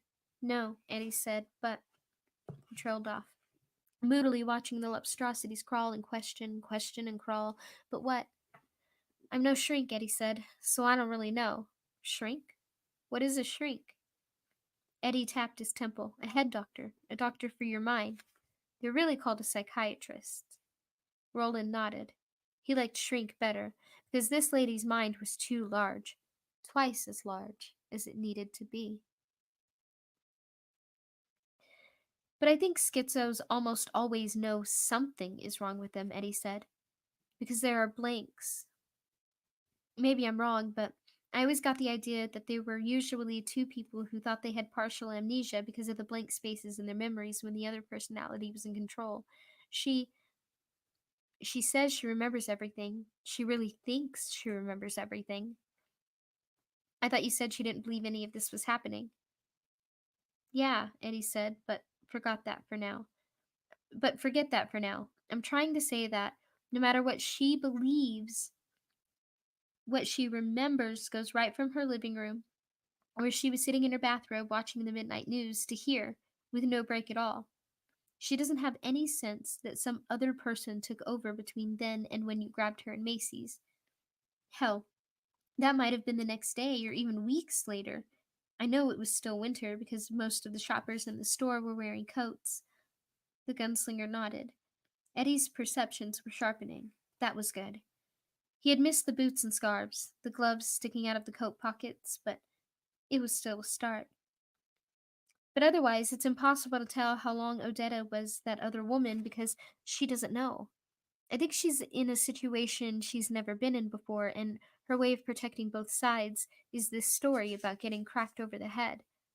Roland nodded. And the rings. Seeing those really shook her up. She tried not to show it, but it showed all right. Roland asked, if those two women don't know they exist in the same body, and if they don't even suspect that something may be wrong, if each has her own separate chain of memories, partly real but partly made up to fit the times the other is there, what are we to do with her? How are we even to live with her? Eddie had shrugged. Don't ask me. It's your problem. You're the one who says you need her. Hell, you risked your neck to bring her here. Eddie thought about this for a minute. Remembered squatting over Roland's body with Roland's knife held just above the gunslinger's throat and laughed abruptly without humor. Literally risked your neck, man, he thought. A silence fell between them. Odetta had by then been breathing quietly, as the gunslinger was about to reiterate his warning for Eddie to be on guard and announce loud enough for the lady to hear if he was only shamming that he was going to turn in. Eddie said the thing which lighted Roland's mind in a single sudden glare, the thing which made him understand at least part of what he needed so badly to know. At the end, when they came through, she had changed at the end, and he had seen something. Something. Tell you what, Eddie said, moodily stirring the remains of the fire with the split claw from the night's kill. when you brought her through, I felt like I was a schizo. Why? Eddie thought, then then shrugged. It was too hard to explain, or maybe he was just too tired. It's not important. Why? Eddie looked at Roland, saw he was asking a series of questions for a serious reason, or thought he was, and took a minute to think back. It's really hard to describe, man. It was looking in the door. That's what freaked me out. When you see someone move in that door, it's like you're moving with them. You know what I'm talking about? Roland nodded. Well, I watched it like it was a movie. Never mind, it's not important. Until the very end. Then you turned her toward this side of the doorway for the first time, and I was looking at myself. It was like he groped and could find nothing. I don't know, it should have been like looking in a mirror, I guess, but it wasn't because it was like looking at another person. It was like being turned inside out, like being in two places at the same time. Shit, I don't know. But the gunslinger was thunderstruck. That was what he had sensed as they came through. That is what had happened to her. No, not just her, them. For a moment, Detta and Odetta had looked at each other. Not the way one would look at her reflection in a mirror, but as separate people. The mirror became a window pane, and for a moment Odetta had seen Detta, and Detta had seen Odetta, and had been equally horror-struck. They each know, the gunslinger thought grimly. They may not have known before, but they do now. They can try to hide it from themselves, but for a moment they saw, they knew, and that knowing must still be there. Roland? What? Just wanted to make sure you hadn't gone to sleep with your eyes open, because for a minute you looked like you were, long ago and far away. If so, I'm back now, the gunslinger said. I'm going to turn in. Remember what I said, Eddie. Be on your guard. I'll watch, Eddie said, but Roland knew that, sick or not, he would have to be the one to do the watching tonight. Everything else had followed from that. Following the ruckus, Eddie and Detta Walker eventually went to sleep again. She did not so much fall asleep as drop into an exhausted state of unconsciousness in her chair, lolling to one side against the restraining ropes. The gunslinger, however, lay wakeful. I will have to bring the two of them to battle, he thought. But he didn't need one of Eddie's shrinks to tell him that such a battle might be to the death. If the bright one, Odetta, were to win that battle, all might yet be well. If the dark one were to win, all would surely be lost with her. Yet he sensed that what really needed doing was not killing but joining. He had already recognized much that would be of value to him. Them, in Detta Walker's gutter toughness. And he wanted her. But he wanted her under control. There was a long way to go. Detta thought that he and Eddie were monsters of some species she called Honk Mafaz. That was only dangerous delusion, but there would be real monsters along the way. The Obstrosities were not the first, nor would they be the last.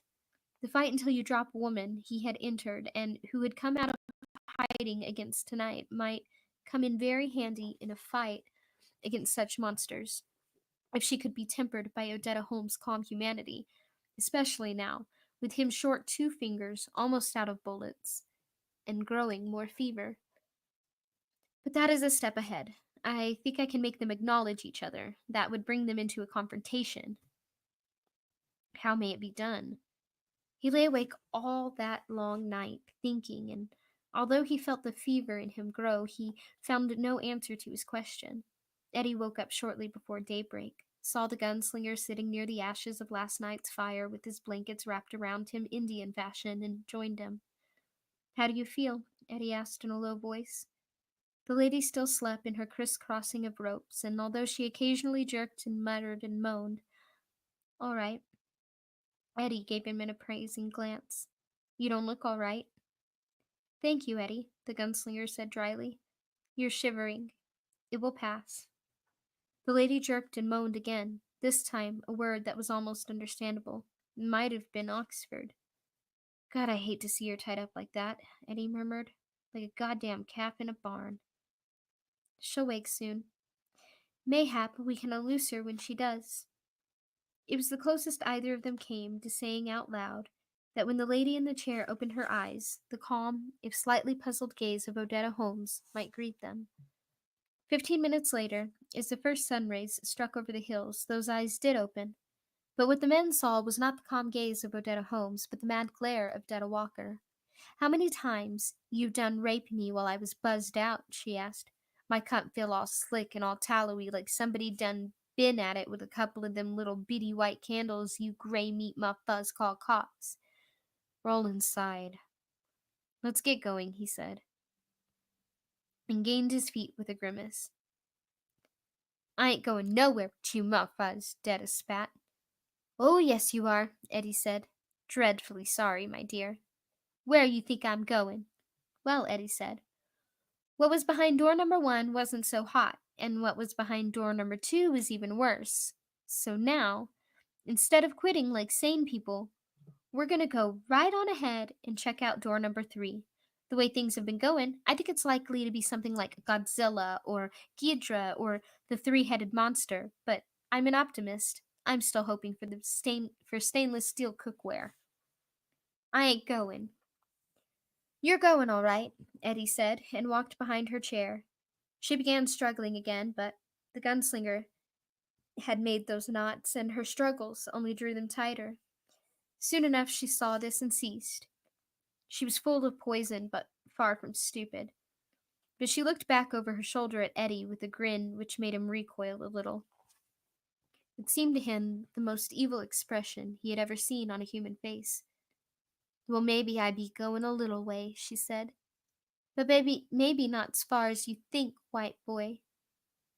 And sure, God, not as fast as you think. What do you mean? That leering over the shoulder grin again. You find out, white boy. Her eyes, mad but cogent, shifted briefly to the gunslinger. You both be findin' dat out. Eddie wrapped his hand around the bicycle grips at the ends of the push handles on the back of her wheelchair, and they began north again, now leaving not only footprints but twin tracks of the lady's chair as they moved up the seemingly endless beach. The day was a nightmare. It was hard to calculate the distance traveled when you were moving along a landscape which varied so little, but Eddie knew their progress had slowed to a crawl, and he knew who was responsible. Oh, yeah, you both be findin' Dad out, Detta had said, and they hadn't been on the move more than half an hour before the finding out began. Pushing. That was the first thing. Pushing the wheelchair up a beach of fine sand would have been as impossible as driving a car through deep, unplowed snow. This beach, with its gritty, marly surface, made moving the chair possible, but far from easy. It would roll along smoothly enough for a while, crunching over shells and popping little pebbles to either side of its hard rubber tires, and then it would hit a dip where finer sand had drifted, and Eddie would have to shove, grunting, to get it and its solid, unhelpful passenger through it. The sand sucked greedily at the wheels. You had to simultaneously push and throw your weight against the handles of the chair in a downward direction, or it and its bound occupant would tumble over face first onto the beach. Detta would cackle as he tried to move her without upending her. You having a good time back there, honey child? She asked each time the chair ran into one of those dry bogs. When the gunslinger moved over to help, Eddie motioned him away. You'll get your chance, he said. We'll switch off. But I think my turns are going to be a hell of a lot longer than his. A voice in his head spoke up. The way he looks, he's going to have his hands full just keeping himself moving before much longer, let alone moving the woman in this chair. No, sir, Eddie. I'm afraid this spud's for you. It's God's revenge, you know it. All those years you spent as a junkie, and guess what? You're finally the pusher. He uttered a short, out-of-breath laugh. What's so funny, white boy? Detta asked, and although Eddie thought she meant to sound sarcastic, it came out sounding just a tiny bit angry. Ain't supposed to be any laughs in this for me, he thought. None at all.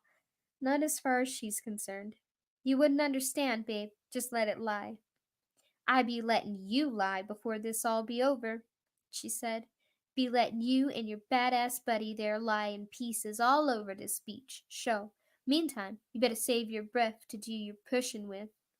You already sound like you're getting a little short-winded. Well, you talk for both of us then, Eddie panted. You never seem to run out of wind. I gon' break wind, gray meat. Gonna break it over your dead face. Promises, promises. Eddie shoved the chair out of the sand and onto relatively easier going for a while at least. The sun was not yet fully up, but he had already worked up a sweat. This is going to be an amusing and informative day, he thought. I can see that already. Stopping. That was the next thing. They had struck a firm stretch of beach. Eddie pushed the chair along faster, thinking vaguely that if he could keep this bit of extra speed, he might be able to drive right through the next sand trap he happened to strike on pure impetus. All at once the chair stopped dead. The crossbar on the back hit Eddie's chest with a thump. He grunted. Roland looked around, but not even the gunslinger's cat-quick reflexes could stop the lady's chair from going over, exactly as it had threatened to do in each of the sand traps. It went, and Detta went with it, tied and helpless, but cackling wildly.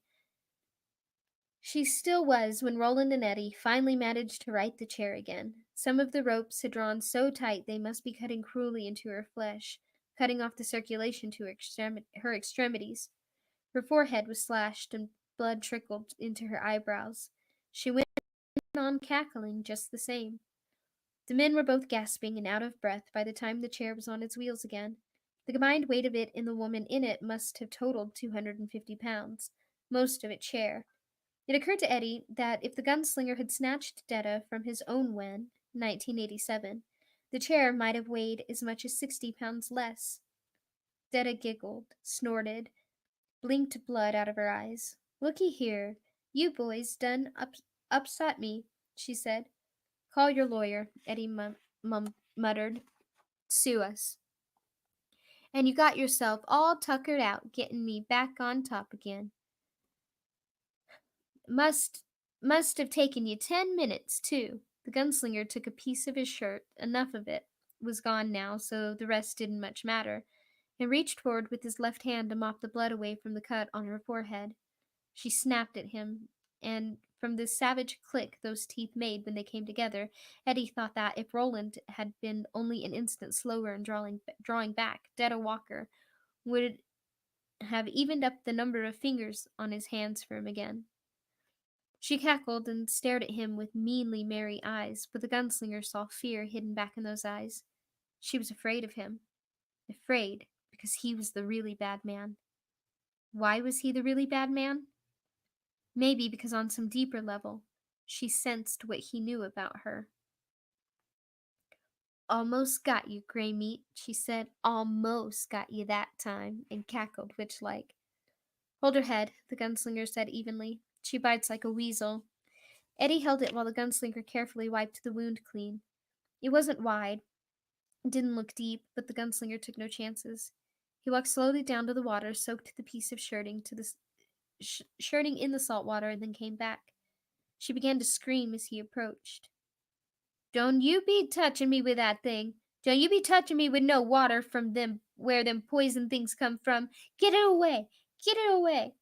Hold her head, Roland said in the same even voice. She was whipping it from side to side.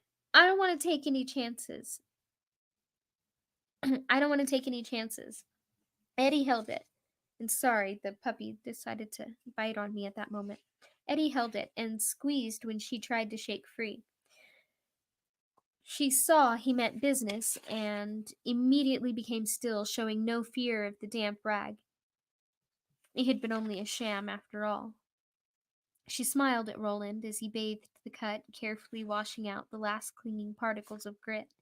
In fact, you look mo' than just tuckered out, Detta observed. You look sick, Gray Meat.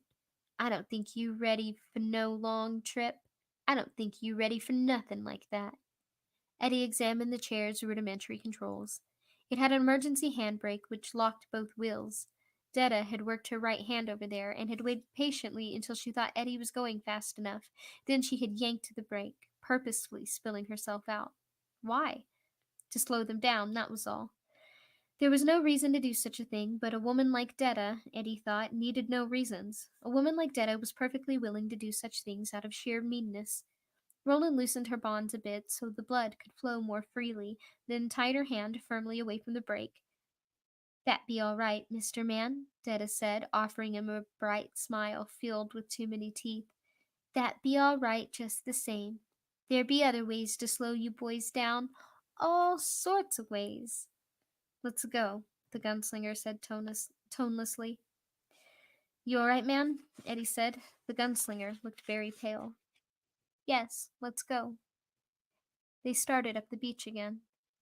The gunslinger insisted on pushing for an hour, and Eddie gave way to him reluctantly.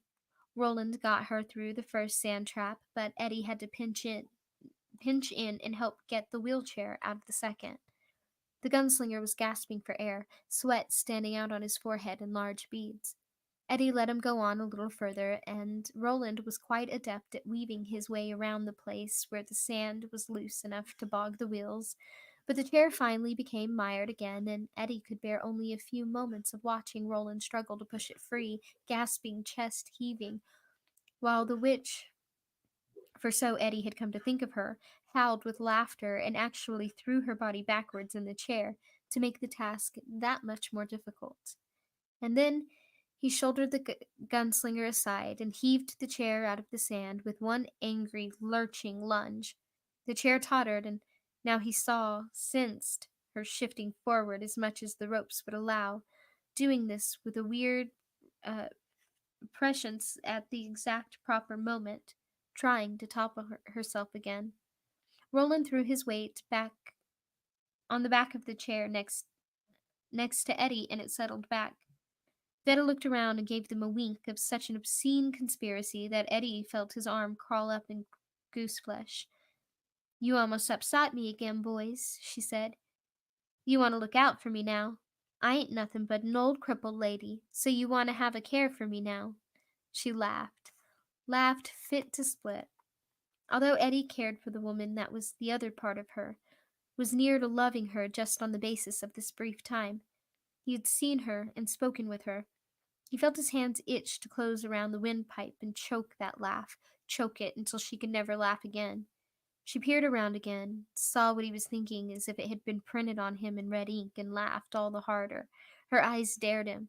Go on, Greymeat. Go on. You want to do it? Go on and do it. In other words, don't just tip the chair. Tip the woman, Eddie thought. Tip her over for good. That's what she wants. For Detta, being killed by a white man may be the only real goal she has in life. Come on, she said, and began pushing again. We're going to tour the seacoast, sweet thing, like it or not. Fuck you, she spat. Cram it, babe, Eddie responded pleasantly. The gunslinger walked beside him, head down. They came to a considerable outcropping of rocks when the sun said it was about 11, and here they stopped for nearly an hour, taking the shade as the sun climbed toward the roof peak of the day. Eddie and the gunslinger ate leftovers from the previous night's kill. Eddie offered a portion to Detta, who again refused, telling him she knew what they wanted to do, and if they wanted to do it, they best do it with their bare hands and stop trying to poison her. That, she said, was the coward's way. Eddie's right, the gunslinger mused. This woman has made her own chain of memories. She knows everything that happened to her last night, even though she was really fast asleep. She believed they had brought her pieces of meat which smelt of death, and Petrescence had taunted her with it while they themselves ate salted beef and drank some sort of beer from flasks. She believed they had, every now and then, held pieces of their own untainted supper out to her, drawing it away at the last moment, when she snatched at it with her teeth, and laughing while they did it, of course. In the world, or at least in the mind of Detta Walker, Honk Mahfuz only did things to brown women. Only did two things to brown women: raped them, or laughed at them, or both at the same time. It was almost funny. Eddie Dean had last seen beef during his ride in the sky carriage, and Roland had seen none since the last of his jerky was eaten. Gods alone knew how long ago. As far as beer, he cast his mind back. Tull? There had been beer and Tull, beer and beef. God, it would be good to have a beer. His throat ached, and it would be so good to have a beer to cool that ache.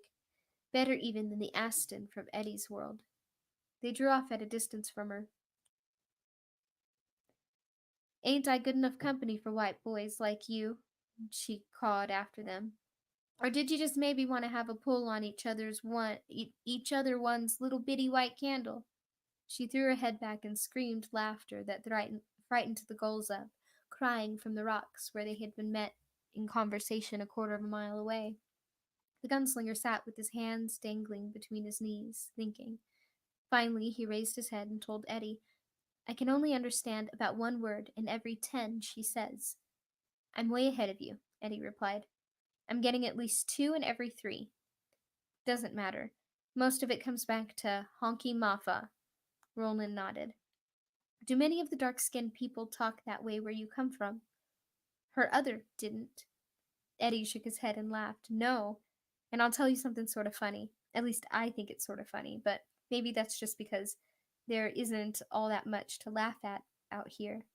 It's not real. It's not real, and she doesn't even know it. Roland looked at him and said nothing.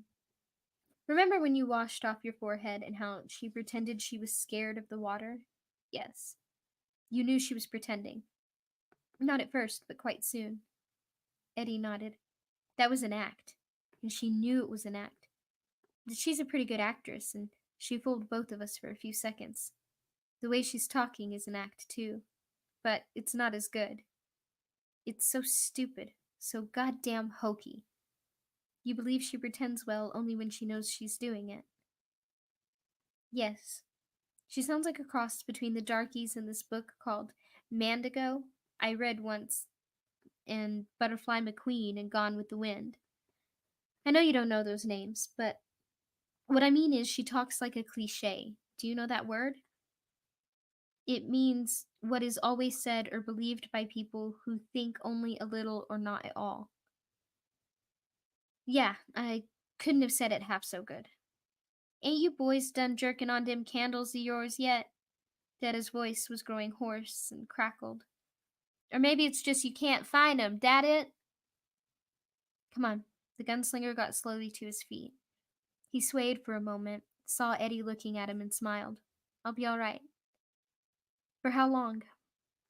As long as I have to be, the gunslinger answered, and the serenity in his voice chilled Eddie's heart.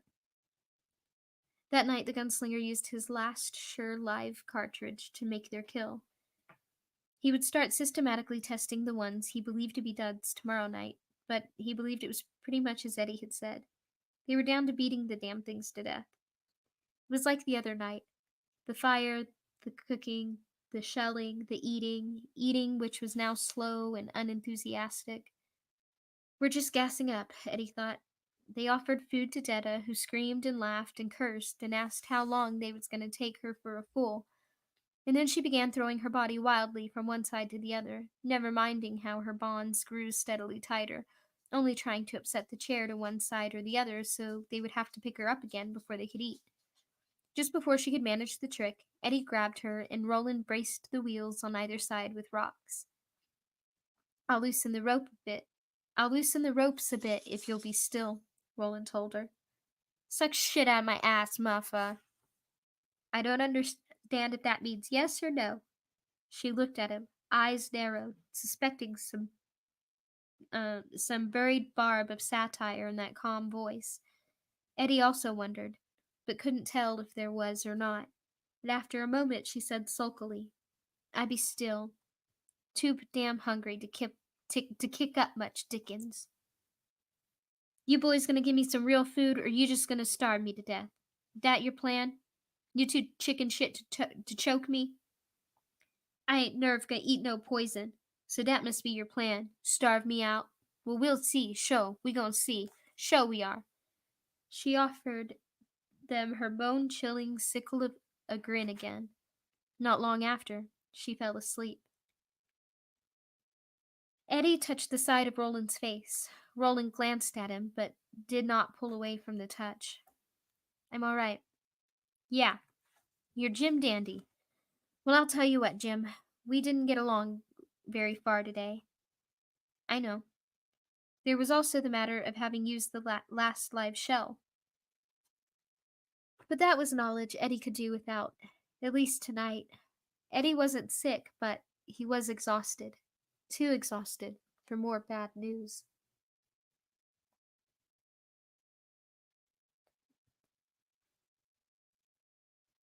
No, he's not sick. Not yet. But if he goes too long without rest, gets tired enough, he'll get sick. In a way, Eddie already was. Both of them were. Cold sores had developed at the corner of Eddie's mouth, and there were scaly patches on his skin. The gunslinger could feel his teeth loosening up in their sockets, and the flesh between his toes had begun to crack open and bleed, as had that between his remaining fingers. They were eating, but they were eating the same thing day in and day out. They could go on that way for a time, but in the end they would die just as surely as if they had starved. What we have is shipmates' disease on dry land, Roland thought. Simple as that. How funny. We need to get fruit. We need greens. Eddie nodded toward the lady. She was going to go right on making it tough. Unless the other one inside comes back. That would be nice, but we can't count on it, Eddie said. He took a piece of the blackened claw and began to scrawl aimless patterns in the dirt. Any idea how far the door might be? Roland shook his head. I only ask because if the distance between number 2 and number 3 is the same as the distance between number 1 and number 2, we could be in deep shit. We're in deep shit right now. Neck deep, Eddie agreed moodily. I just keep wondering how long I can tread water. Roland clapped him on the shoulder, a gesture of affection so rare it made Eddie blink. There's one thing that lady doesn't know, he said. Oh? What's that? We honk muffas can tread water a long time. Eddie laughed at that, laughed hard, smothered his laughter against his arm so he wouldn't wake Detta up. He'd had enough of her for one day. Please and thank you. The gunslinger looked at him, smiling. I'm going to turn in, he said. Be on my guard. Yeah, I will. Screaming was next. Eddie fell asleep the moment his head touched the bunched bundle of his shirt, and it seemed only 5 minutes later when Detta began screaming.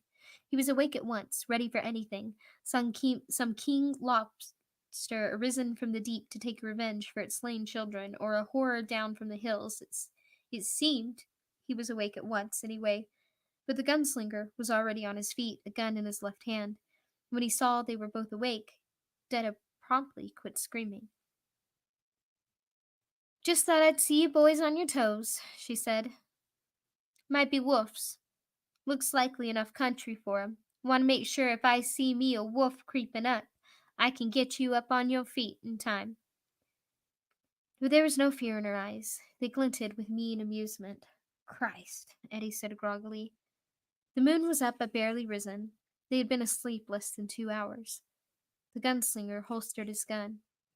Don't do it again, he said to the lady in the wheelchair. What you gonna do if I do? Rape me? If I were gonna rape you, you would be one well-raped woman by now, the gunslinger said evenly. Don't do it again. He lay down again, pulling his blanket over him. Christ, dear Christ, Eddie thought. What a mess this is. What a fucking... And that was as far as the thought went before trailing off into exhausted sleep again.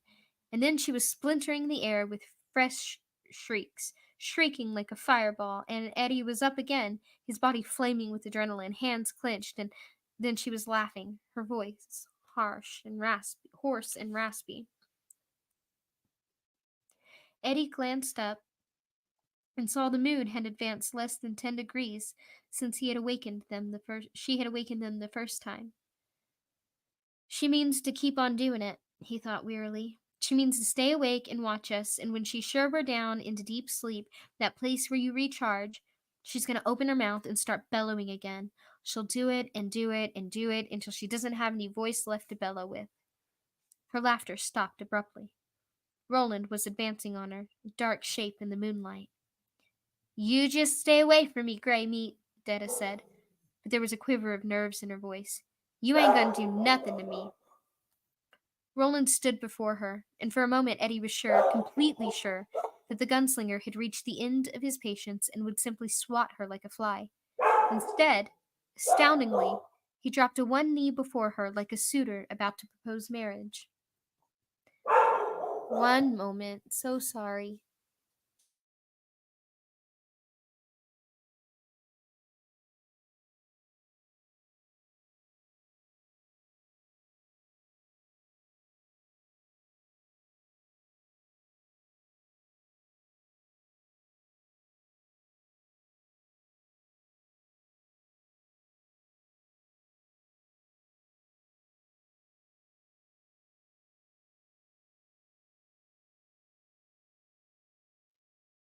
Okay, while I'm paused, I shall remind people who are here that you would probably rather be at Brojo's tonight. This will be here later. I simply absolutely refused to reschedule because I couldn't read last weekend because of everything that happened. So, okay, where were we?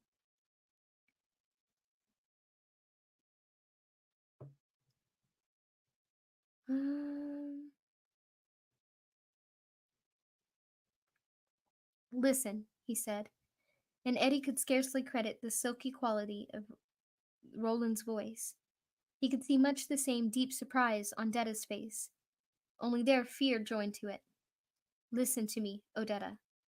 Why you calling me Odetta? That ain't my name. Shut up, bitch, the gunslinger said in a growl, and then reverting to that same silken voice. If you hear me, and if you can control her at all, why you talking to me that way? Why you talking like you was talking to somebody else? You quit that honky jive. You just quit it now, you hear me? Keep her shut up. I can gag her, but I don't want to do that. Hard gag is a dangerous business. People choke. You quit it, you honky bullshit voodoo maffa. Odetta. His voice was a whisper like onset of rain. She fell silent, staring at him with huge eyes. Eddie had never in his life seen such hate and fear combined in human eyes. I don't think this bitch would care if she did die on a hard gag. She wants to die, but maybe even more, she wants you to die. But you haven't died. Not so far, and I don't think Detta is brand new in your life. She feels too at home in you. So maybe you can hear what I'm saying, and maybe you can keep some control over her, even if you can't come out yet. Don't let her wake us up a third time, Odetta. I don't want to gag her, but if I have to, I will. He got up, left without looking back, rolled himself into his blanket again, and promptly fell asleep.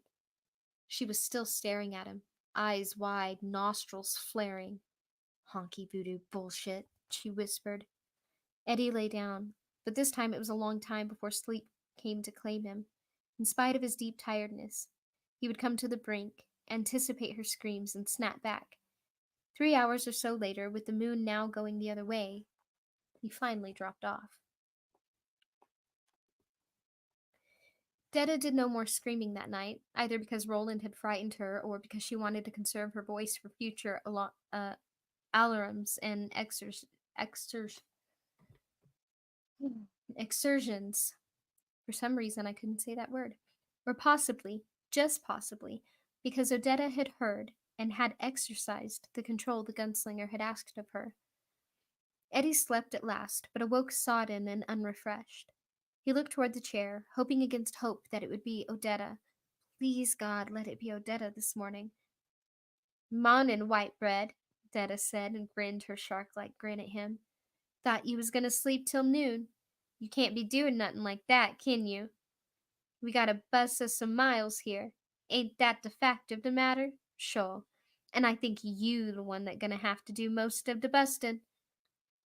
'Cause that other fella, one with the voodoo eyes, he lookin' more peaky all the time. I declare he do, yes.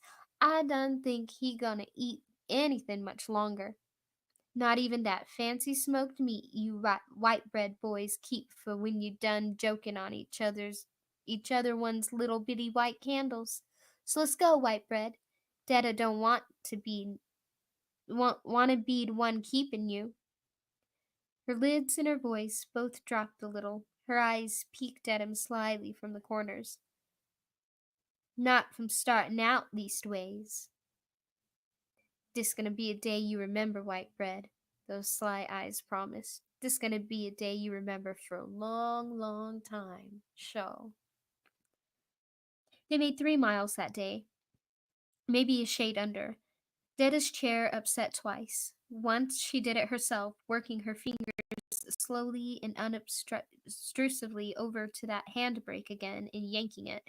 The second time, Eddie did with no help at all, shoving too hard in one of those goddamn sand traps. That was near the end of the day, and he simply panicked, thinking he wasn't going to be able to get her out this time. Just wasn't. So he gave that one last titanic heave with his quivering arms, and of course, it had been much too hard, and over she had gone, like Humpty Dumpty falling off his wall. And he and Roland had to labor to get her upright again. They finished the job just in time. The rope under her breast was now pulled taut across her windpipe. The gunslinger's efficient running slipknot was choking her to death. Her face had gone a funny blue color. She was on the verge of losing consciousness, but still she went on wheezing her nasty laughter. Let her be, why don't you? Eddie nearly said as Roland bent quickly forward to loosen the knot. Let her choke. I don't know if she wants to do it herself, like you said, but I know she wants to do us, so let her go. Then he remembered Odetta.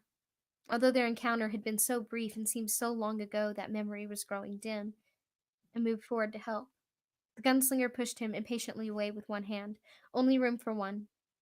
When the rope was loosened, and the lady gasping harshly for breath, which she expelled in gusts of angry laughter, he turned and looked at Eddie critically. I think we ought to stop for the night. A little further? He was almost pleading. I can go a little further. Sho, he be one strong buck. He be good for choppin' one more row of cotton and still have enough left to give you your little bitty white candle one fine suckin' on tonight. She still wouldn't eat, and her face was becoming all stark lines and angles. Her eyes glittered in deepening sockets. Roland gave her no notice at all and only studied Eddie closely. At last he nodded. A little way, not far, but a little way. 20 minutes later, Eddie called it quits himself. His arms felt like jello. They sat in the shadows of the rocks, listening to the gulls, watching the tides come in, waiting for the sun to go down and the lobstrosities to come out and begin their cumbersome cross-examinations. Roland told Eddie in a voice too low for Detta to hear that he thought they were out of live shells. Eddie's mouth tightened down a little bit, but that was all. Roland was pleased. So you'll have to brain one of them yourself, Roland said. I'm too weak to handle a rock big enough to do the job, and still be sure. Eddie was now the one to do the studying. He had no liking for what he saw. The gunslinger waved his scrutiny away. Never mind, he said. Never mind, Eddie. What is, is. Ka, Eddie said. The gunslinger nodded and smiled faintly. Ka. Kaka, Eddie said, and they looked at each other and both laughed. Roland looked startled and perhaps even a little afraid of the rusty sound emerging from his mouth. His laughter didn't last long. When it had stopped, he looked distant and melancholy. That laughin' mean you finally managed to joik each other off, Detta cried over at them in her hoarse, failing voice. When you gonna get down to the pokin'? That's what I want to see. That pokin'. Eddie made the kill. Detta refused to eat as before. Eddie ate half a piece so she could see, then offered her the other half. No, sir, she said, eyes sparkling at him. No, sir, you done put the poison in it the other end. One you're trying to give me. Without saying anything, Eddie took the rest of the piece and put it in his mouth, chewed and swallowed. Don't mean a thing, Detta said sulkily. Leave me alone, gray meat. Eddie wouldn't. He brought her another piece. You tear it in half. Give me whichever you want. I'll eat it, then you eat the rest.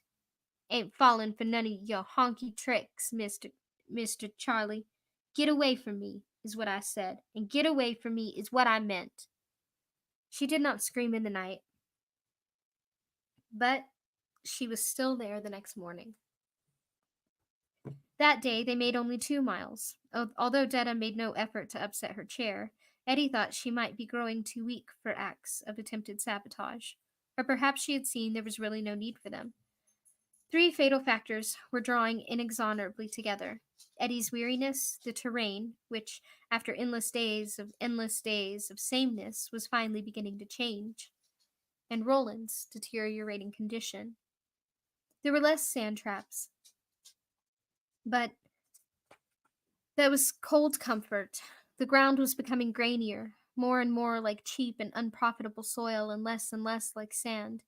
In places, bunches of weeds grew, looking almost ashamed to be there, and there were so many large rocks now jutting from the odd combinations of sand and soil that Eddie found himself detouring around them, as he had previously tried to detour the lady's chair around the sand traps.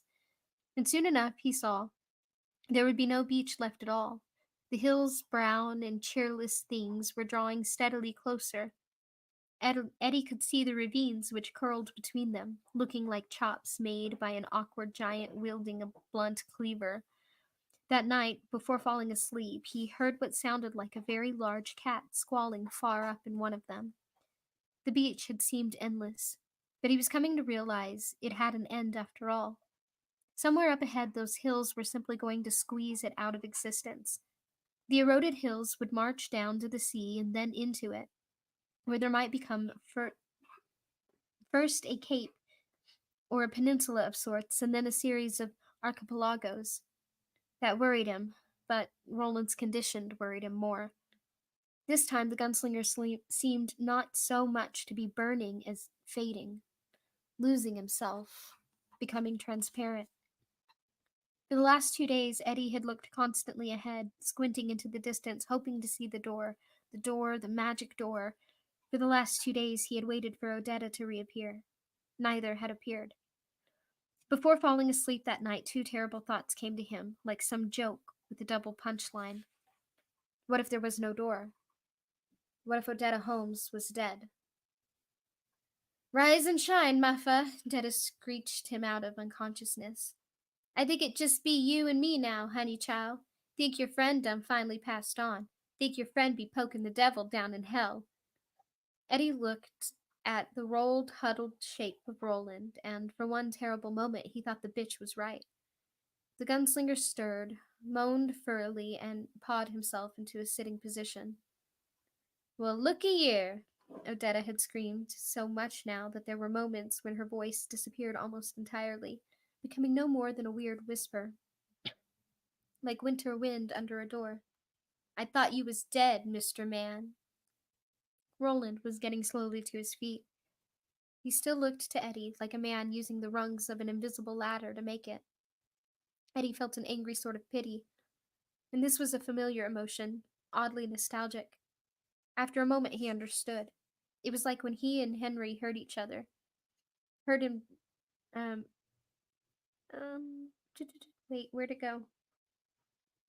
No, it was when he and Henry, hurt the other. Hurt him terribly again and again, and the crowd would be. Wait, why is that? Oh, sorry about that. There was a weird fold in this page and I missed half a line. That's why it was making no sense. Let's go back. After a moment, he understood. It was like he and Henry used to watch the fights on TV, and one fighter would hurt the other, hurt him terribly again and again, and the crowd would be screaming for blood, and Henry would be screaming for blood, but Eddie only sat there feeling that angry pity, that dumb disgust. He'd sat there sending thought waves at the referee. Stop it, man. Are you fucking blind? He's dying out there. Dying. Stop the fucking fight. There was no way to stop this one. Roland looked at her from his haunted, feverish eyes. A lot of people have thought that, Detta. He looked at Eddie. You ready? Yeah, I guess so. Are you? Yes. Can you? Yes. They went on. Around 10 o'clock, Detta began rubbing her temples with her fingers. Stop, she said. I feel sick. Feel like I'm going to throw up. Probably that big meal you ate last night, Eddie said and went on pushing. You shouldn't have skipped you should have skipped dessert. Told you that chocolate layer cake was heavy. I'm gonna throw up. Stop, Eddie, the gunslinger said.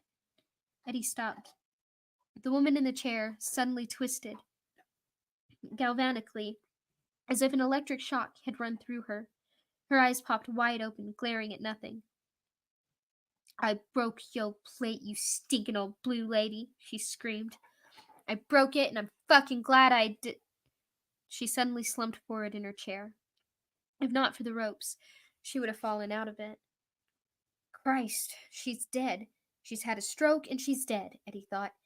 He started around the chair, remembered how sly and tricksy she could be, and stopped as suddenly as he had started. He looked at Roland, and Roland looked back at him evenly, his eyes giving away not a thing. Then she moaned. Her eyes opened. Her eyes, Odetta's eyes. Dear God, I fainted again, haven't I? She said. I'm sorry you had to tie me in. My stupid legs. I think I could sit up a little if you. That was when Roland's own legs slowly came unhinged, and he swooned some 30 miles south of the place where the western sea beach came to an end.